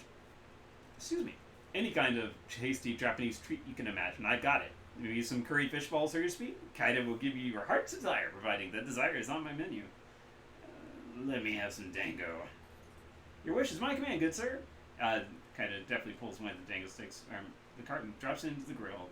The small robotic arm slides out from the cart and begins turning the stick into the balls of rice and flour toasted brown. Lifting them from the grill, Kaida dips the entire stick in a tub of sticky brown sauce before handing it to you. The snack has both a sweet and salty flavor, reminiscent of sesame seeds and soy. Balls inside are pleasantly warm and surprisingly chewy. I like eating raw dough, but without the attendant chalky taste. Leans back, studying you intently. The trade projections from his cart cause his face to be lit in a constantly shifting array of rainbow hues. So, what brings you to my garden, my friend? Somehow I thought it's just street food. Looking into the killers of the Rampoan elders. I've been hearing a lot about that. Haven't looked too closely, though. It's none of my business, you know? What's with all the Trid screens? You like them? I love Trid operas. Chinese, Korean, Japanese, Indonesian, it doesn't matter. This way I can watch all my favorite shows without missing a beat. And I can work at the same time. Pirated Trid is my other business. I wrote the streams in the Matrix, tap right into the corporate feeds, and resell them on the chip out here. I wish I could pay the bills, but my food cart's a lot better at that. I don't know why, but most of the other Rampoans seem to like sim over Trid. They don't know what they're missing, though. One episode of 1,000 Cranes of Autumn, and they'd be hooked for life. I'm just at the part where Orin has convinced her love to Takayama, and he's got to get his mech suit out of the front lines of Mars, so he can't be with her. Downright heartbreaking, I tell you. Sounds like an interesting show, alright. Oh, you have no idea. They were in 12 episodes chronicling a noble mech pilot and tumultuous love affair he has with the space station governor's daughter. The pathos, the majesty, the Battle of Lagrange one spans 5 episodes just by itself. For some reason, I guess it didn't resonate with the wider public. I don't know why. Who doesn't want to see a Trig video about giant modeling robots, love, betrayal, and spies? I gotta stop myself where I get it anyway. Was there anything else you need? What can you tell me about the people here? We're tech heads, deckers, riggers, tip pirates, and everything in between. If I had to define this place, I'd say it's Asians mecca for people like us. As for the elders, I'll kind of give you the basics. I'm not small fry, so we're not exactly on social terms. Basically saying the same thing as everyone else, so blah, blah, blah, blah. Oh, it's a killer addicted to cybernetic implants. He always had to have the newest and freshest gear. Funny thing is, I've never seen him fight. Kind of got the impression he's a coward. He'd rather let one of his buddies handle a problem than do it himself. All I know about Tank is that he loves drones and does a little decking. Okay. Boring. Got any thoughts on the murders? Yeah, ignore them. I saw the crowd down at Tong's Sensory's Carnival earlier tonight, but I didn't know the guy very well. I'm a Trid fan, he likes Sims, not a lot of crossover between us. See you later. Okay. I'm gonna, if we start talking about the elders, unless there's something there, I'll just kind of cut by. Oh my goodness, so many people to talk to. Okay. It's like I'm doing a real investigation or something. Okay. Imposing troll stands in front of a stall playing with weapons of all sorts. Ho there. You look like a man who understands the value of self-defense. Breaker who at your service, and I can promise you I can help you defend yourself. What do you say? Want to take a look? I'm more interested in information. Yeah, what do you want? Maybe I can help you out. Know anything about the murders? Just that the elders have been getting hacked apart. Try to stay away apart from that. No sense painting the crosshairs on my own forehead, right?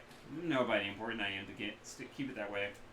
What are your impressions of the elders? Can't say I associate much with them. They organize big trade deals with the Loho Joa pirates, the triads, and legitimate businesses. He tells us somebody's been blacklisted and dispense justice when someone breaks the rules. Beyond that, leave us alone, I leave them alone. Just not important enough to register on their radar. Know anything about Elder Magpie? Never met her, thank God. She ran with the Deckers mostly. Since she dealt in chips and software, I heard she was hard to work with. I think the phrase I overheard was that she shrieked like a harpy with a fresh corpse. I don't know. You should ask Zippy, though. He's a sharp one with the deck, and he'd know her better than most. Aside from Tom, who slings the BTLs around here? Red Spear Gang. They run up in here sometimes, but don't cause any trouble. Check out the parking garage south of here, though. They usually hole up in there. Step light, though. If they don't know you and cop an attitude, they'll put you in the ground. Funny thing, I heard there was a shootout with some Hong Kong police in the garage a month ago. I was away in Beijing at the time, so I didn't see it directly, but Everyone was talking about when I get back. Why is that funny? Because we don't let the HKPF in here most times. We shoot them if they try. Every time they come in here, it's bad for us because they're always looking for a scapegoat. Why would the elders let them in? And no one knows. See you later. Alright, Moe.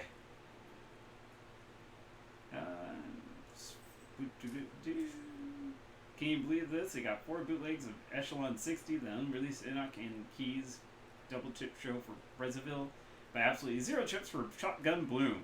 This all stuff is pretty second rate. You're right, that does suck. Shotgun Bloom's one of the best bands I've heard in years. Easy. See, your friend gets it. Real talent, that crew. Like nothing I've ever heard before. Oh, Janebe, at your service. Decorator, technologist, music fan. You're not from around here, are you? You don't hold yourself like a native. I'm from UCAS. I thought so. What brings you out here? Trying to find out who's been killing the elders. Oh, that's nasty business. They're tongue-tied tonight. I don't know who or what they pissed off, but it seems like a really bad scene. I'm trying to keep my nose out of it. Still, I like this place. Is there anything I can do to help? Can you tell me about the One Bowens? We're a collection of freaks, geeks, nerds, and tech junkies. This place may look like a third world bazaar, but believe me, we have stuff here that's cutting edge in most every field. Maybe it's not as advanced as stuff the Megas have in their development labs, but it's as advanced as anything else you can find in a store. People come from all over the world to buy and sell here and work out deals for big shipments. We've got contacts with every pirate and smuggling group in the South China Sea, and every major syndicate and gang in the Free Enterprise Zone knows not to mess with us. Not only are there a lot of us, nobody wants to lose what we're selling. Red Dragon made a play 4 years ago, but we chased him out. Shooed them off back to Home and Tin, and they've never been back. Good for you. That's how you survive. It's all about playing the angles. Yeah, it pissed them off, but we sold goods to Yellow Lotus at a discount. In exchange, Yellow Lotus get them off our backs. You don't have to beat up the big guy to win. Just have to make him step back so the other big guys see he's off balance. Stand-up fights are for the Megas. We're about survival, just like everyone else in Shadows. Know anything about the murders? Just trying to stay as far away from that as possible. I'm not connected enough to hear anything important, and all the talk about monsters is just plain dark. I'm not afraid of monsters, but I don't want to get their attention. All I know is a couple months ago we had elders Nakamura, Nutunde, Gan, and Magpie. Now we don't. Heard about Magpie. She sounds like she was kind of vicious.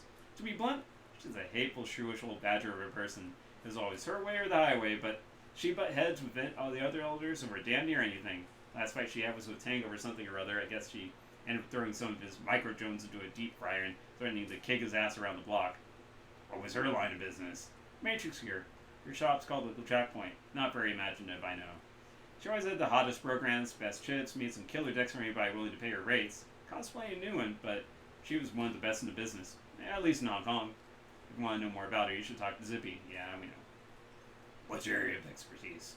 I'm a decker. Used to be a company man for years, pushing codes on their servers, throwing the little cyber peaks that get into our secure systems. Made a pretty good living. Have my own place on the 48th floor of the corporate skyscraper. It's the kind of thing the CMs teach you that everybody reaches for. Dream life. So, what went wrong? Found out the company wasn't what I thought it was. Sure, they paid me well and kept me creature comforts, but I suddenly looked over some misfiled reports while cleaning out the company data store. Turns out the company's security riggers had gotten drunk and blabbed about some project or another being over budget and behind schedule. That's not good. It'd be a fireable offense, right? Well, I guess everyone was worried info would hint their stock ratings by a fraction of a point or two. So they fired the guy with a .308 round right through the skull. You should have known that's how the corporations handle problems. Well, I sure as hell know it now. When you get a wake-up call like that, it really opens your eyes. It may have only been a fraction of a point, but that's still tens of millions in win. Guess I went beyond a firing offense directly into murder territory. What's worse, since I now knew about both the project and the murder, I could be next in the firing line. I knew I wasn't worth the expenses on down, as long as I kept my head down. So I came out here looking for like-minded deckers. I guess I ended up staying because I could get a semblance of community out here, and I couldn't get that many other places. See you later, Mo. Alright, so first let's go talk with the elders, and then we'll check out the parking garage.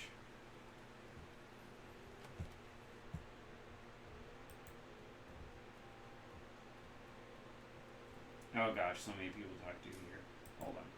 How are we going now? Yeah, let's talk with all these folks.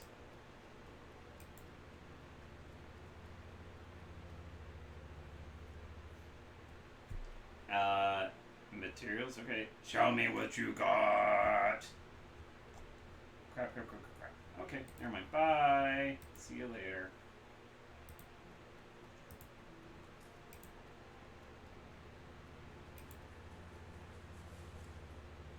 This one sports brilliantly hued hair that shifts colors is scintillating with every passing moment. She is powerfully built.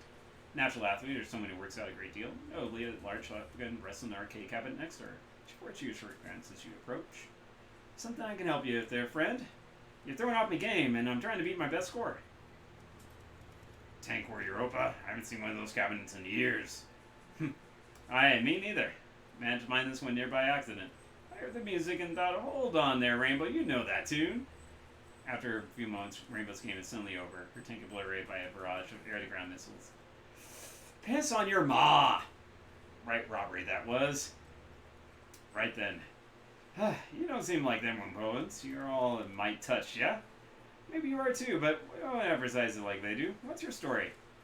Looking into the murders that have been happening. That's some nasty work. Body's hacked up, tongue spitting out of them. Make sure you're loaded for something big and ugly, that's for certain. What are you doing in Rumpoa?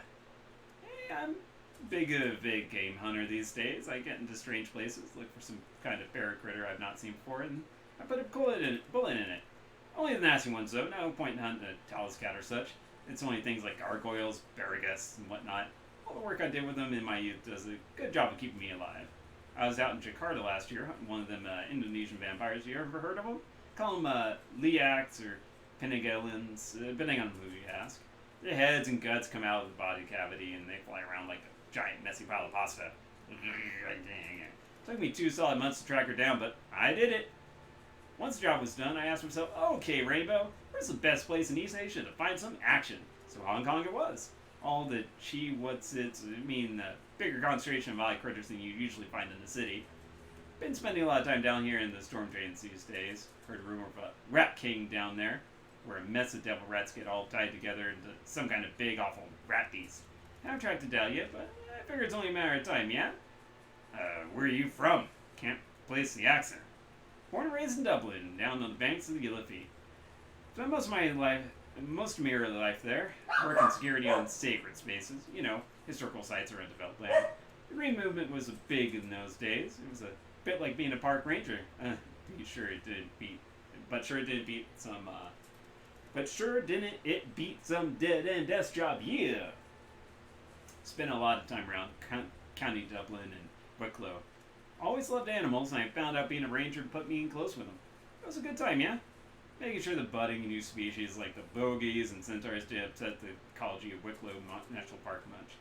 Also kept the nastier bits like HUCJ. Your guess is good as mine. From running mock across populated areas. What's that? And eat whiskey? And then each blah blah blah. It's just the word for water, which is how whiskey got its name. It's a cannibal horse, basically, if you never heard of that. Be glad, it drags you into the box to kill you. Sometimes people call them kelpies. I've heard of kelpie. On account of the water plants they pop out of. Anyways, as I was saying, the problem was I started to develop this weed knack, just a small thing. I keep magic from working when I'm around. Spells don't go, spirits fall apart, and the bear critters get real feisty, yeah. To make things worse, this was around the time that Lehman Collar threw his coup and formed Tirnagnog.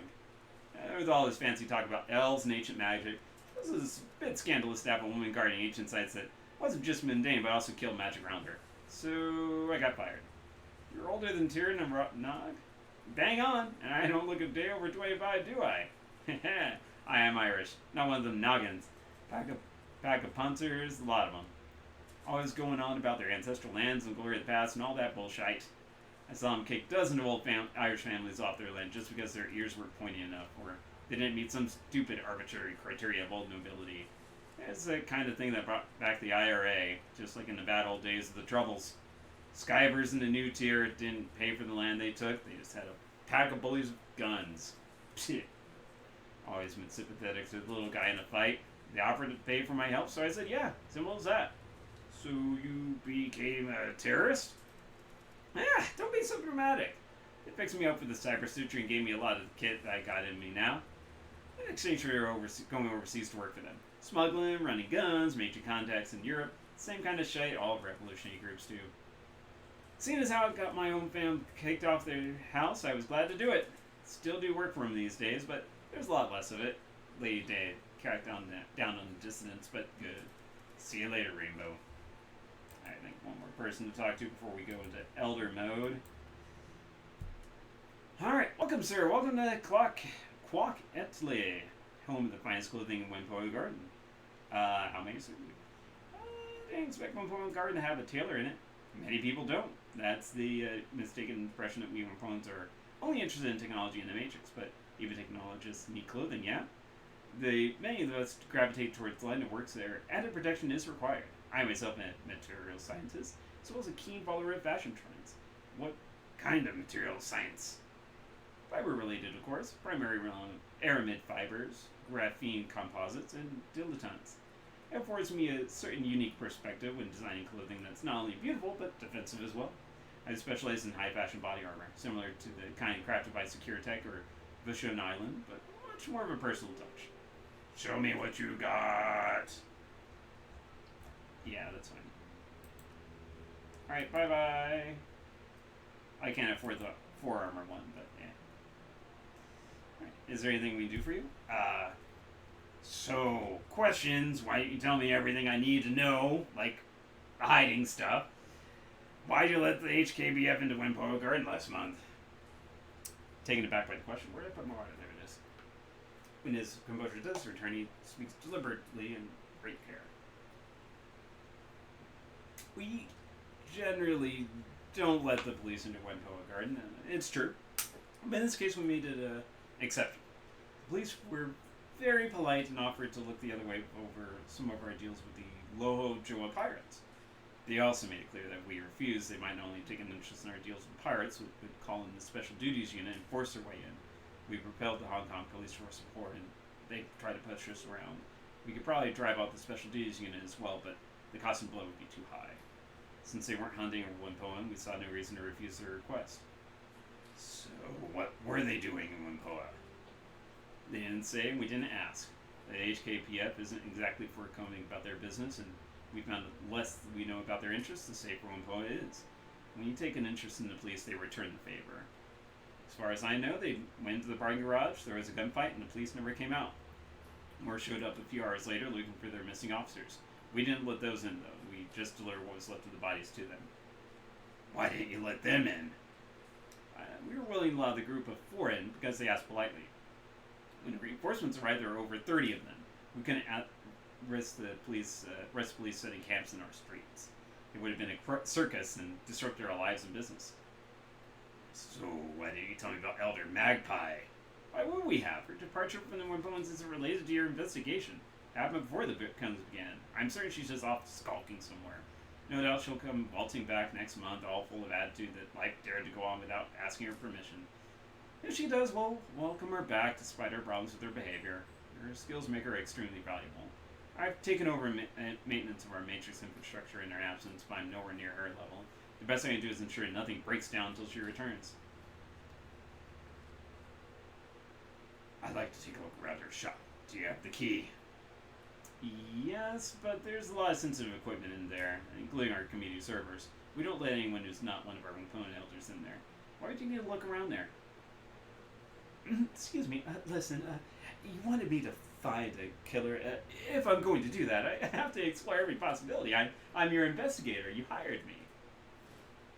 Very well. Take the key and look around. Just don't break anything or shut the servers off. Was there anything else? Nope, bye. Okay, and next stop is the parking garage, I believe. Okay, oops, sorry. Got clicked off there. Okay. Actually, wait a second. I think I do want to go to Jack Point first. Where is that? I think it's here. Yeah.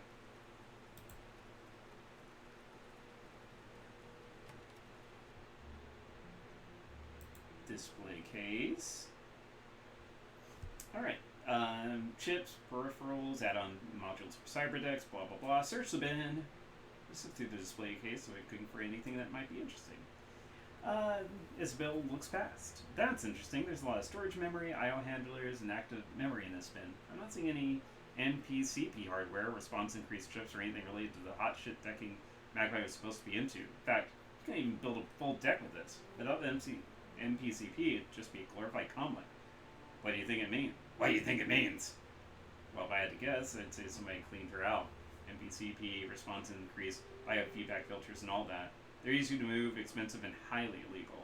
All the rest of this crap is good, but it's nothing you can pick up at any electronics shop. You'd have to know what you're looking for, though. Only a good decker would know what they're seeing. Could Magpie have taken them with her? Isabel gestures over to one of the other displays. A pair of small cyberdecks sit inside the lock case. I guess so, but if she did that, why would she leave the completed cyberdecks? No, I think this was theft. Thank you, Izzy. Let's open the server and hopefully not break it. Front of the server's case hangs open, and their machinery quiet and without power. A clipboard is stuck to the side by a piece of duct tape. Its paper is filled with long lists of programs and their prices. Quick glance over the program sheet reveals names like Bugs, Bugs, Bugs, and Blackhammer. Undoubtedly, this was Magpie's attack program storage machine. Somebody's removed the drives, and it sure wasn't Magpie. Here, look. The main drives were disconnected properly, but it looks like she modded the server to have a backup drive with its own battery-based power supply. If it was Magpie, she'd taken that too. Crap, this is a Fushi XB1000. Looks like the battery power ran out a while ago. The XB1000s are constant write drives. They're dirt cheap and don't have a ton of capacity, but if they run out of power, they lose their data. We're not going to be able to get anything off the drive.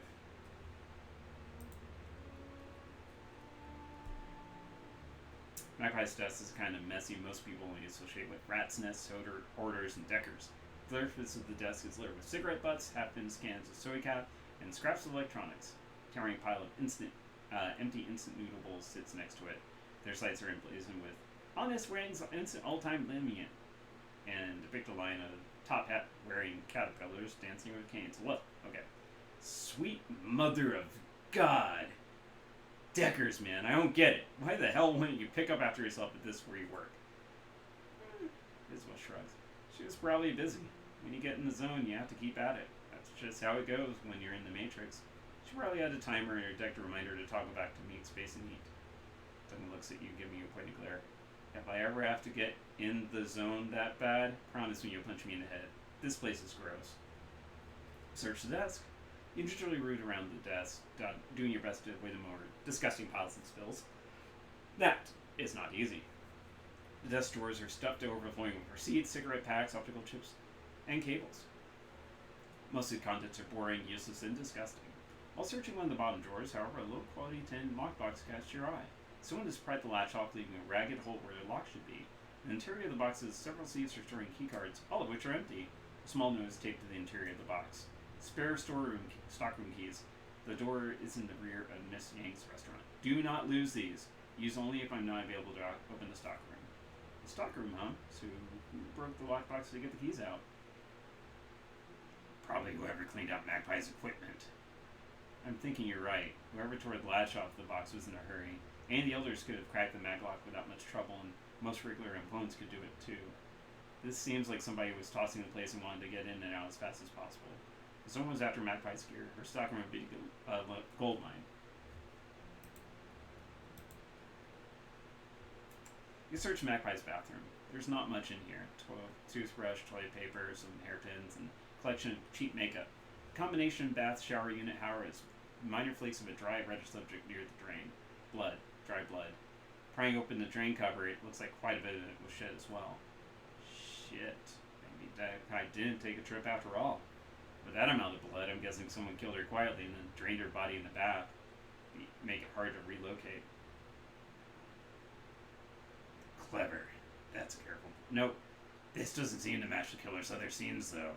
I'm thinking there's a lot more going on with these murders than we were initially told. First, they don't even mention Magpie to us. Now it looks like she's been killed. Something's not right here, Slane. Let's not mention this to the elders, though. If they're hiding anything, they may start cleaning up their tracks better. Okay.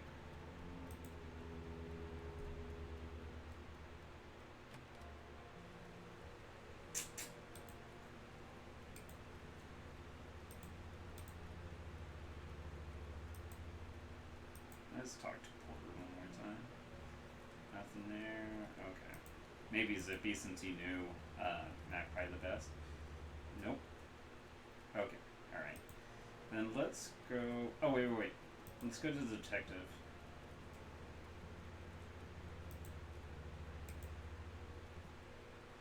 Nope. Okay. Let's go to the parking garage then and take a look around. And we might get into our first fight! Hey!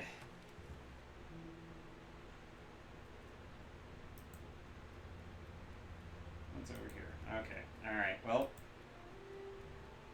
Oh boy, this is a lot of people. That's far enough, guy. The woman hefts her weapon, tossing a nod towards the ganger behind her. This lot's our turf. If you're looking for a fix, you're welcome to trade. If you're not here for business, clear the hell out. You try and wander around our turf, we're gonna have to air you out.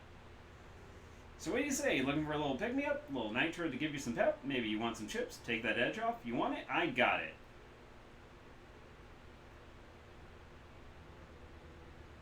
Can I look around this garage? Man, are you deaf? What the hell did I tell you? No, you goddamn well can't wander around our turf. Idiots with no memory. Oh, do you know who Kylie Cheng is? I work for her. She could do you some favors in the future. Okay, that's a compelling argument, but why don't you care about the garage? I'm investigating the murders of the other elders. The gunfight with the HKPF might be related. Huh. Well, we're only set up here because the original occupants are too scared of ghosts and demons to come back. There's blood on the floor, so what? Elders told us it was alright if we moved in here. Seemed happy to have us camped out, honestly. We just wanted to sell chips, that's all. Knock yourself out.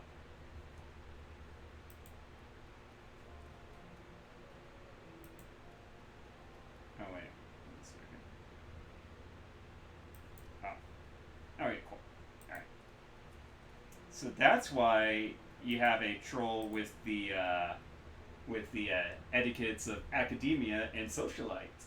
Because you never know. Surprise! Surprise, charming troll. Alright, so let's investigate these bloodstains. Dried blood and bullet holes pockmark the floor, pillars and walls of the parking garage. Judging by the amount of blood staining the floor, multiple people died here. To call the scene bloody would be to do it a disservice. This was a massacre of tremendous proportions. Look at this, Slade. Duncan points to several scratches on the floor and the pillar. These scratches look like they're from a long-bladed weapon like a sword or machete. That matches the wound on Tong's neck. Our killer must have fought with the HKPF in here and cut them apart. With a number of bullet holes in the walls and cars around here, they must have just been spraying wildly. Duncan checks the chamber on this assault rifle. I tell you what, I don't want to have to fight this maniac at close range.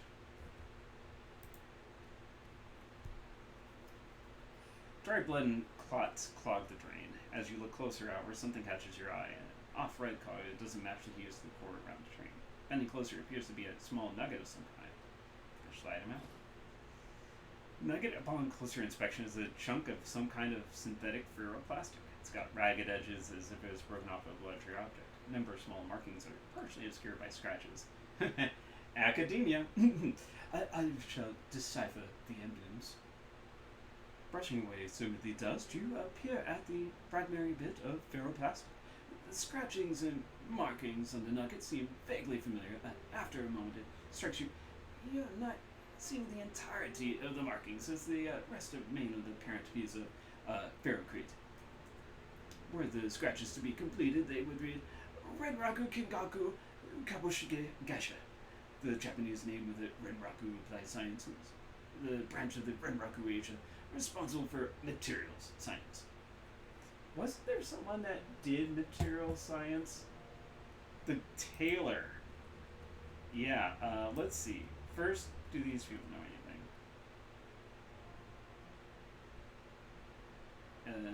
What happened in the fight here?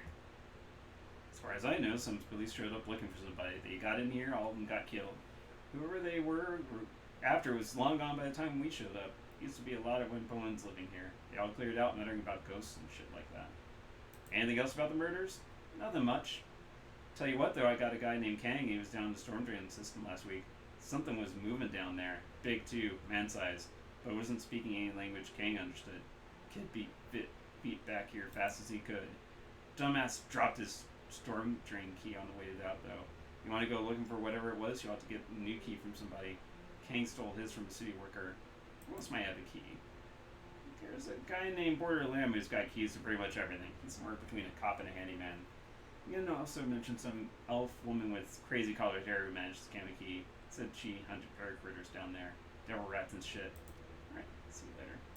Alright, I'd rather talk to Rainbow versus Porter because like Duncan said, there's probably some sort of conspiracy going on, and the less that we have to do with the Wanpoans, the better at this point. So we'll talk with the materials scientist, and we'll talk with Rainbow. So first, hello. Do you know what kind of armor this piece of... No, actually, excuse me, this is academic. Excuse me, do you know what kind of armor this piece is from? Perhaps let me see it, and I'll tell you what I can find out. Japanese markings. I don't recognize all of them, but the first one is Renraku, very recognizable to anyone who's used to seeing the name in Hanzi. The composition appears to be high-density ferroceramics, probably boron carbide with an interwoven bioaramid mesh. The staining on the edges suggests it contained pockets of silica suspended in polyethylene glycol, similar to commercially sold gel pack technology. This armor could have withstood a significant amount of impact force. Even standard 7.62mm rounds wouldn't have much of a chance of penetrating it. But it's still broken.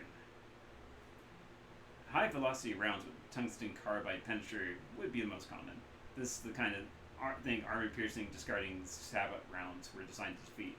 A die-coated melee weapon could do it as well, but there wouldn't be this kind of splintering at the edge. Same case with X-explosive rounds. We'd see spalling on the backside.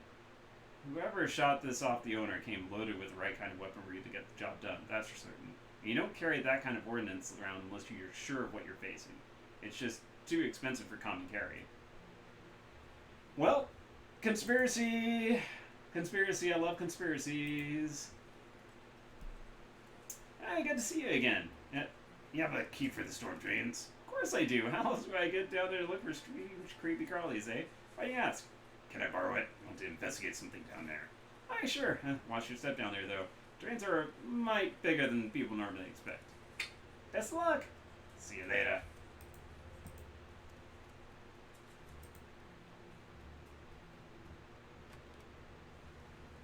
Alright. Let's do it. Down we go. Yeah, so this is going to be a longer stream. I want to at least finish the run before ending it, so... Uh-oh. We might have combat soon. Let's see, let's take a... Whoa, wait. Body parts? The disgusting pile of stinking human remains smells strongly of blood in the first stages of decay. The arms, legs, and organs here are heaped together like stacked firewood, leaking blood and gore across the floor. The parts contained therein appear to have been sliced away from the parent body rather than torn or bitten. Judging by the clean edges on the cuts, the blade used to sever these parts were extremely sharp. This is a whole world of messed up slain. You think the killer stashed these? They're stacked. They've been organized. This our killer, all right. Looking closer at the pile, one part stands out. It's a severed forearm and it's covered in tattoos. Words in the Slavic language and shining lighthouse adorn the forearm, and ring-like images are inked on each finger. On the back of the hand, there's a skull inside a square. This arm belonged to a Vor. These are criminal tattoos. Lighthouse showed he's escaped from prison or planned to. The words say all police are dogs. The skull inside the square means he served in a Persian term for robbery once. What's a Vor? Vor's a thief. The Vore Vizakoni is the name of the organization. Thieves in law. They have strict codes and police their own, but they don't sever arms and leave them in a pile of gore.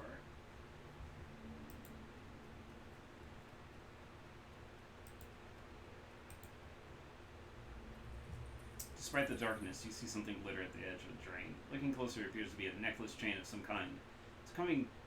It's become caught in the drain's grate, narrowly avoided falling down the deep pit. Alright.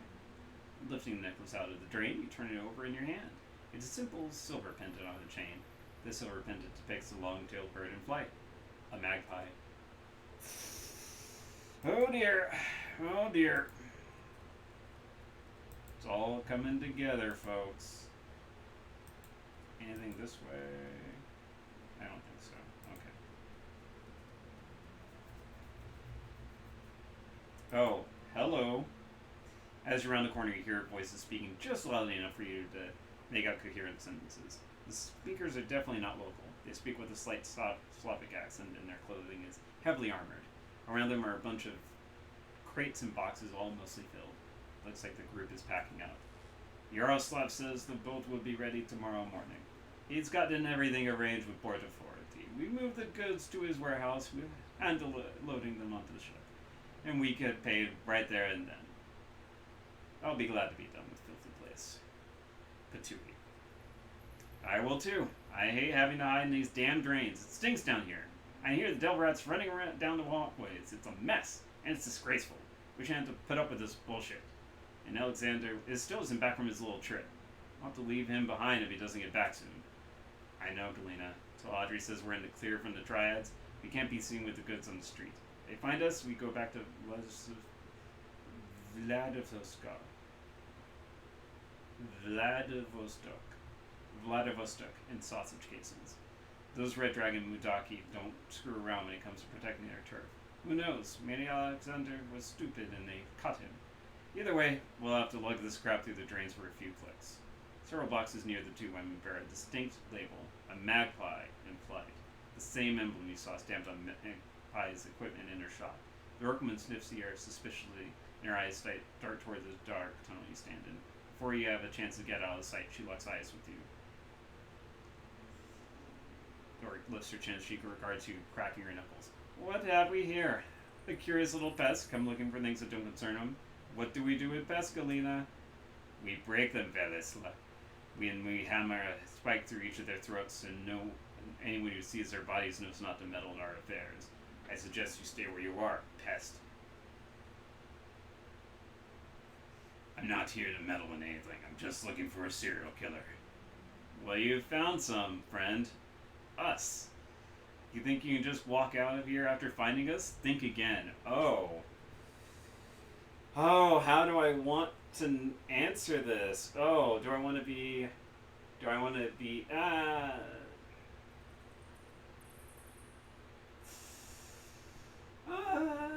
we've been smart, this whole thing. Let's go, Hulk. Try it. I'll feed your face to your friend over there. And his eyes go right as you speak. You think I'm scared of you? If you aren't, you're an even bigger idiot than you seem. Stand down or face my wrath. Shit. You don't care about what we've been doing? I have a job to do. This is incidental. So what do you want from us then? You took Magpie's key cards, didn't you? Yes, we did. Alexander took one earlier. He said he wanted to sweep the stockroom, see if there's anything worth stealing. Here, we don't have time for this. We have to move this gear. You want to play detective? Go right ahead.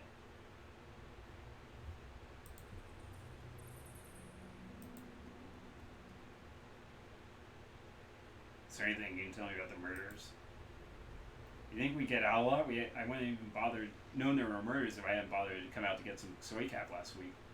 None of our business. Okay, alright. Let's go up here.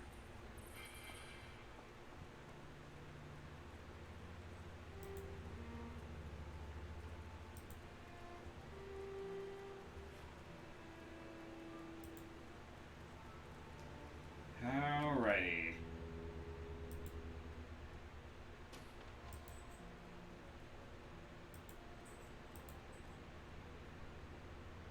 Despite the table's crude construction, the artfully laid meal awaits the owner. Several small dishes are filled with pickled vegetables, while a large plate is arranged with long slices of raw meat.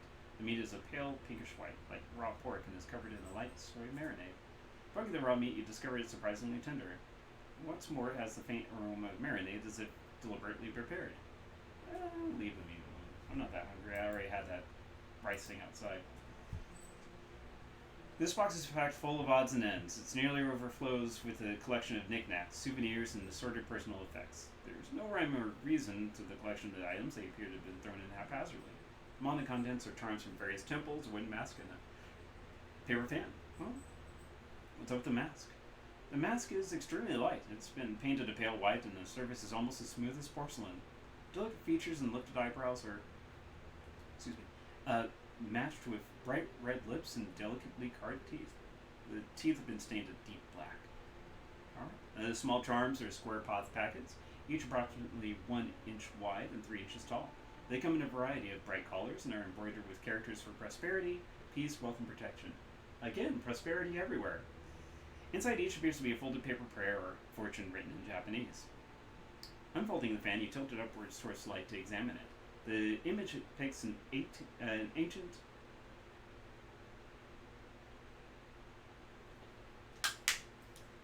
I've been talking for a bit. An East Asian city from the 19th century or earlier. Curved roofs at sunset beside a deep blue river. 2 ships sail down the river, which is in turn spanned by a long wooden bridge. In the foreground, laborers carry buckets along the shore as a man on horseback rides in the opposite direction. In the distance, a pair of large red buildings dominate the city skyline. 1 temple hall and a 5-tier pagoda. Alright. As you step away from the box, you hear a slight click in the distance, the sound of a door's latch shutting. You're no longer alone in the storeroom. Oh, hello. Hello, guy. Standing before you is a man clad in heavy armor and bearing katana in his hip. His skin is an ashen gray, his eyes are dead white. His teeth are jagged, and appear quite sharp. This is no man. This is a ghoul. The ghoul's blind eyes search back and forth as it regards you. It cannot see you, but you have a sense that it knows exactly where you are at all times. I have begun. No doubt brought to bear against me by the One-Poen elders, a means by which they can lift the curse plaguing them. I salute your tenacity, but I wonder, will you hear me out before raising your weapon to kill me? You don't seem interested in eating me. Yes, and I am not only talking, I am reasoning as well. And since you have not attempted to kill me, your own higher faculties are engaged. I am a curiosity to you. You wish to know not only what I am, but what I have done. As for who, you may call me Gaichu. I know who you are. You're the one killing the One-Poen elders. You are correct. I have killed all the One-Poen elders to date, though only Elder Magpie was according to my initial plan. I regret the deaths of the other elders, but it was necessary. Explain it. Wait. What does Gaichu mean? Harmful insect. It is the name I have taken for myself, since the word is usually applied to pests, especially ones who drink blood, such as leeches and mosquitoes. The first character means injury or evil influence, and the second means insect or worm. This affair began simply enough. As you may surmise, I am not someone who can be seen in public without great risk. One-Poen Garden is an excellent place to hide. No police or triad, and minimal interest in the things that lurk in the shadows. Unfortunately for me, Eldrin discovered me through communion with her spirits. Rather than kill or chase me away, she came to me with a proposition. Many of the other elders were having problems with one of their number. An elder named Magpie had been holding many of their plans hostage and would not budge. They could not remove Magpie, however, because her services were too useful to the One-Poens at large. They offered me payment to dispose of Magpie, and I accepted. Who shoots you the sidelong glass? Why the hell are we talking to this thing, Slane? It's a goddamn ghoul, you know what they're like. Really? What, pray tell, am I like? All teeth and claws and bad manners, I expect? Really, you want to crack jokes, you cannibal? Wu takes an involuntary step forward, raising his rifle. You're the kind of monster that devour a family, just because it's convenient. Remember the 162 Slane? He's just like them. 162s were a gang move in the Barrens. Like that makes a bit of difference. Go on then, talk to the monster, but I'm keeping my finger on the goddamn trigger. I believe that we were speaking of the elders' plans to have me kill Magpie. Surely you must be curious about that. You didn't clean up all her blood. I found some in a drain. Unfortunate. I thought I was careful enough. Having it on my hands must have obscured my sense of smell enough that I missed the last remnants in the drain. I disposed of Magpie's body by emptying the blood in her bathroom. Then I cut her into more portable pieces. Those were placed in a plastic tarp, which I took to the storm plains and hid. It's unfortunate, but my survival depends on the consumption of raw metahuman flesh. Letting such nourishment go to waste would be a foolish error. Why kill the other elders? I contacted the elders, not in person, of course, and they arranged to exchange payment. I assumed that this job was done, it would be a woman of her word. I was mistaken. I arrived at the nearby parking garage the elders had told me about. They'd cleared out the other Wempons under some pretense, so I'm not sure what words they used. The elders never showed up. Instead, several members of the Hong Kong police force arrived. They were more heavily armed than usual, so I suspect they knew something of my nature. I saw the scarring on the concrete from bullets in the blade. You killed them with a sword? And my hands, yes. My blindness precludes the use of ranged weapons, unfortunate, since I was an excellent shot before I became infected, but my skills in grappling and kenjutsu have only increased. A battle of swords is a bit of clash of souls. Cue Soul Calibur. I miss Soul Calibur. Mitsurugi, or cheap tits, as it were, all the way. Lean back, stab! Lean back, stab! Lower kick, slice up. I was so cheap. Anyways, we're playing Shadowrun. Battle of Swords is a clash of souls. So I'm not going to get into that. Mine was stronger than theirs, and they perished. A betrayal of that sort cannot stand. Not only was I not paid for my time and effort, the Wempon elders treated me like a common animal. I am so much more than that. Reputation is everything, and I had none. I had hoped to build a network of contacts so that I would be able to continue finding work, but with that treachery, my hopes were dashed. I decided to become the monster that they feared. One by one, I have eliminated them. They know how to contact me, and could have ended their nightmare at any time by making amends. I would have asked for more money, but I would have ceased my hunt. Yet they did not. Instead, they contacted you, no doubt asking you to eliminate me where the police have failed. So I ask you, what now? What will you do? Will you attempt to finish what the Wempon started? Or will you treat me with the same humanity I have shown you? Let me ask some questions. Elders, what do they taste like? Some of them, not all. My condition requires I consume raw metahuman flesh. I do not require a great deal to survive, maybe 3 or 4 rounds a week. And consequently, there is more supply than demand. Is this from your armor? Yes, I felt a ragged edge on one of the shoulder blades. I assumed it was removed when the police shot at me with the rifle. The hazards of war include unkept attire, unfortunately. Why would the elders have killed you instead of paying you? Any number of reasons. They are notorious cheapskates and will always try to save money when dealing with outsiders. It could be their natural inclination toward profit. They may regard me as subhuman and therefore unworthy of respect. It could be that they felt I was too dangerous to allow to live. It could even be that they simply did not like me. The net result is the same, however. They reneged on the deal we brokered and attempted to have me killed. A message must be sent and blood must be paid. As they have hired you to kill me, they have obviously not learned their lesson. If I let you live, what will you do? Kill the rest of the elders and anyone else they send to exterminate for me? It's a matter of survival. Should I ever have the opportunity to work freelance again, potential employers need to understand the price of betrayal. These murders are my curriculum vitae in revenge. I've made my decision. Oh, and what then will you do? How will the story end? Oh, yeah. Get him on the team. Ching, ching, ching. 2 sword brothers. Ghoul and troll.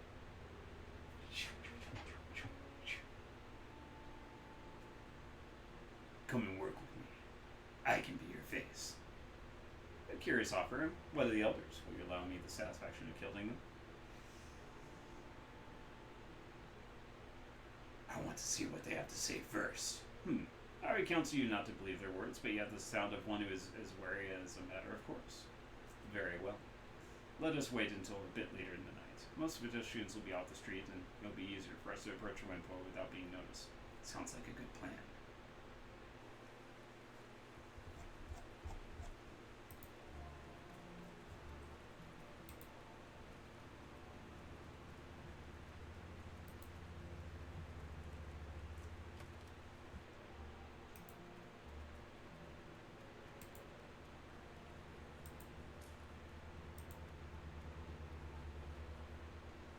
As you approach, her eyes widen, her mouth falls open and the veins of her neck bulge. What are you doing? You brought this thing into our home! Quick! Kill it before it kills us! Bria has his pistol warily, but does not aim at anyone. Yeah, I have to say, that this isn't a good idea. Why the hell is a ghoul in here, and why is it wearing armor? Calm yourselves. I am not in it, and your elders know this intimately. Good evening, Elderning. I can smell your fear, and I'm glad of this. It means you're learning the price. Betrayal. Whoa, whoa. What the hell is going on here? Can someone explain to me why this ghoul is talking? Gaichu had a contract with the elders, and they betrayed him. You dare to accuse us of conspiring with a monster and covering it up? You're insane! The very idea is preposterous. Order nods the elders, looking back to you with a wary expression. I'm interested to hear what kind of evidence you have to support this series claim. As far as I can tell, this monster killed Tong and the others, and that makes him a threat that should be eliminated. The elders hired Gaichu to kill Elder Magpie and make it look like she disappeared. You believe this, vermin? This creature that feasts on metahuman flesh and kills and dismembers our tribesmen? You're a naive and foolish man if that's the case. What proof do you have that Magpie is dead? Nick, please. In matters where an elder is accused of breaking her law, the other elders generally judge them. In a matter where all of them have been accused, I am authorized to act as judge. Make your case, Shadowrunner. I found Magpie's necklace in the storm drains. Porter takes a moment to examine the necklace and nods at you. This is definitely Elder Magpie's. If you found it in a storm drain, that's suspicious, but hardly proof on its own. Of course it's not proof. The number of things lost down storm drains in Ongon must number in the tens of thousands per year. While unusual, it's hardly evidence of foul play. You forget that there was this... You didn't notice this large amount of blood in her shower drain. So what? Perhaps she cut herself and washed the cut off. Perhaps you were mistaken about it being blood. You're simply guessing as to what happened. That's true, it's a guess, and even if it is her blood, that doesn't prove the elders hired this ghoul to kill her. The elders have always predicted went forward regarding to the best of their abilities. She hasn't been seen in a month, not by anyone. She wouldn't disappear just like that. That may be unlikely, but it's nearly impossible. You haven't established that the elders were involved. All you did is make suppositions about it. What proof do you have that we hired and betrayed this creature? We won't sit by and listen to idle accusations without any concrete evidence to back it up. What about the fight with the Hong Kong police force? What do you mean? What does that have to do with the elders and the ghoul?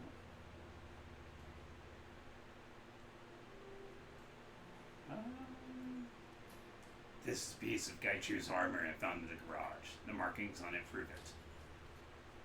This is from his armor, definitely, but how does it prove that the elders knew of the ghoul's existence? The police officers were abnormally armed and armored, with much heavier gear than a normal patrol.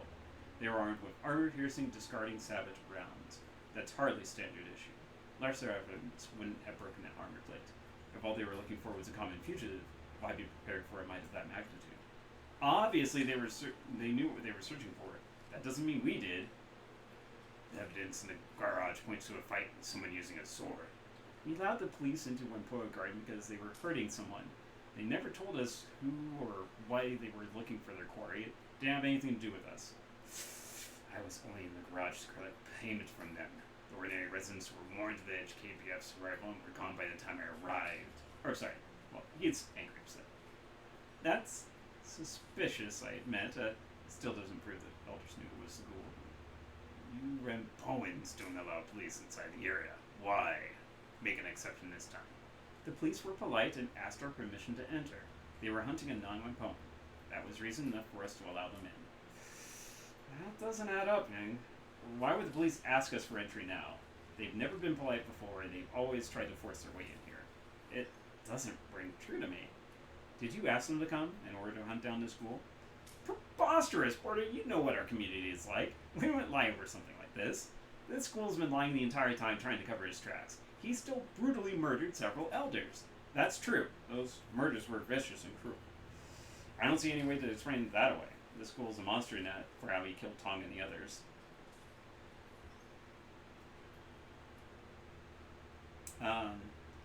Tong's body was a mess, true, but he died quickly from his sword blood to the neck.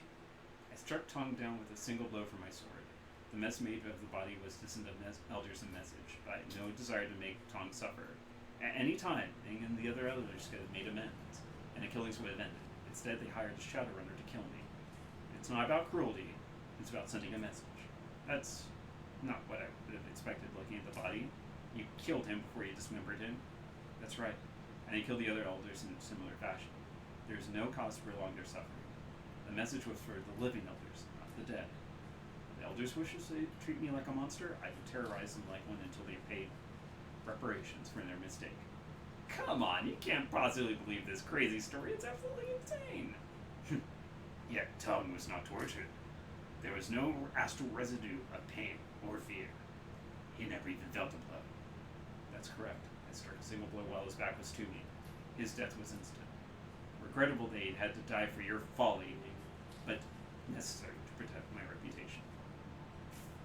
You cannot believe what these people say. They are not to be trusted. And even if this is true, he still killed Tong. Maybe so, Nin, but a monster would not take Tong's suffering into account. He may be a killer, but he's not heartless. The scene of Tong's murder, like the others, was his deliberate sham. It was made to look more horrific than it actually was. I believe you. The blood smeared on the walls, the removal of the skin. That's a scene designed to evoke horror, not the scene of an actual fight. Elders, what say you in response? This is a farce. We've dedicated ourselves to protecting the Wampoan tribe and everyone who lives in Wampoan Garden. Do you really believe outsiders and monsters over our word? We, who have only tried to end the killings? You've been duped, Porter. You and his Shadowrunner. This Shadowrunner, excuse me. I concur. Porter, you know me. You know the kind of person I am. I wouldn't be party to the killing of another elder. I can't believe we're even entertaining the notion that we've got to defend ourselves. We should be disposing of the school instead. And if you think I'll forget this, you're sorely mistaken. I will not tolerate this kind of insult. Excuse me. The elders were all too happy to have the red spears move into the garage, almost like they wanted to keep anyone curious about the fight away. That's right. If you even told me not to go find out what happened with the fight. You said the red spear gangers were moving in, leave them alone. Why would you tell me not to look into it? I was only trying to protect you from the red spears. They're dangerous, which is why I wanted to deal with them directly. Magpie's gear was missing. Obviously missing. Why didn't Ip tell me that? Why would he would have had to have noticed, and Magpie's shop is locked up. Why didn't he want me investigating? Pure supposition. What, you think it proves something that I didn't notice? The equipment was missing? Magpie's shop is always a horrible mess. Tang, you did a full inventory of Magpie's matrix servers. You assured us everything was running fine and you'd be able to continue your work. I find it hard to believe you missed something as obvious as her missing equipment, especially while searching your stock. That's what I have. Alright, I think I have some idea what's going on here. And, what do you believe the real story is? Gaichu seems to be telling the truth. Booyah! Yeah. Elders, too many facts don't add up. You're obviously hiding something, possibly a great deal, from the rest of the tribe. I'm sorry, but I have to take you into custody until the committee can decide the extent and manner of your punishment. Death would seem appropriate to me, especially given it kept this straight, even to you, one of their most trusted citizens. Sorry. So I might mix up the voice because he's angry. Don't you dare talk to me like that, you disgusting beast! Ip begins to raise his weapon. Purr reaches out to stop him. Ip reluctantly stops. Ip, no. Don't make this any worse than it is. Thank you, Slain. I'll make certain that justice is meted out. You are free to go, and I will ensure payment is delivered to you, so long as you take Gaichu with you. I cannot have him staying here. He'll be coming with me.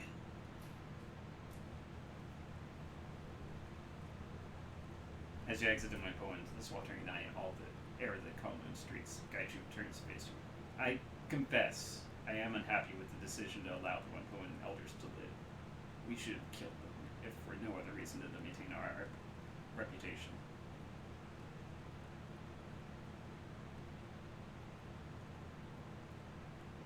What's done is done. Let it lie. That is a fair point. You have done me a great service, and I will follow your lead. Shall we leave? I'm eager to be done.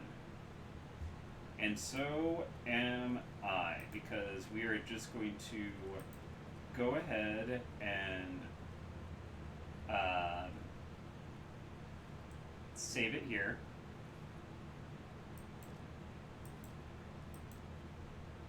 Yeah, we did everything.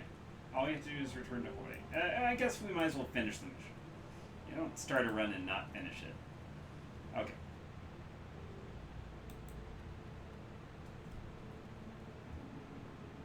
Yep, let's go. Oh gosh.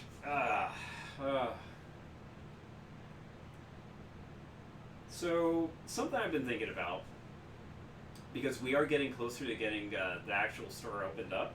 Hopefully, what inspections will be next week. Crossing fingers, but I think I'm gonna push back streaming to just Tuesdays and Thursdays, because as we're getting closer, I need to make sure that we get a lot of stuff done.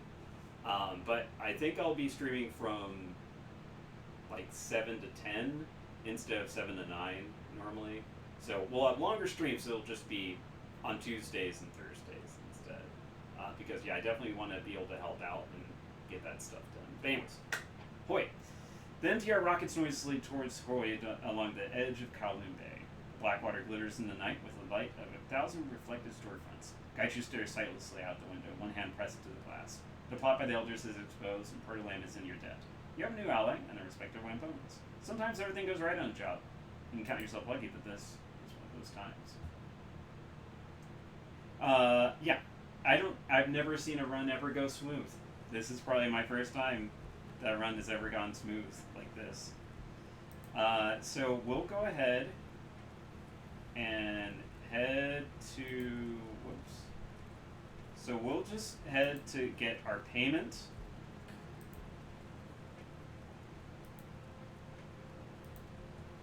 To end the mission.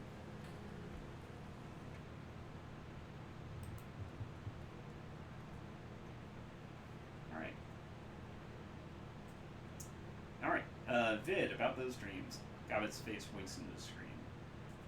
Oh, hey, Seattle. I hope I didn't catch you at a bad time.